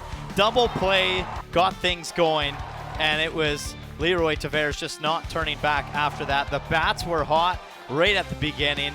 Runs were piling up for the Sylvan Lake Gulls, and things were running away. We appreciate, speaking of hot, the spices and the rubs that our friend Tommy gave us, the father of Trip Ray.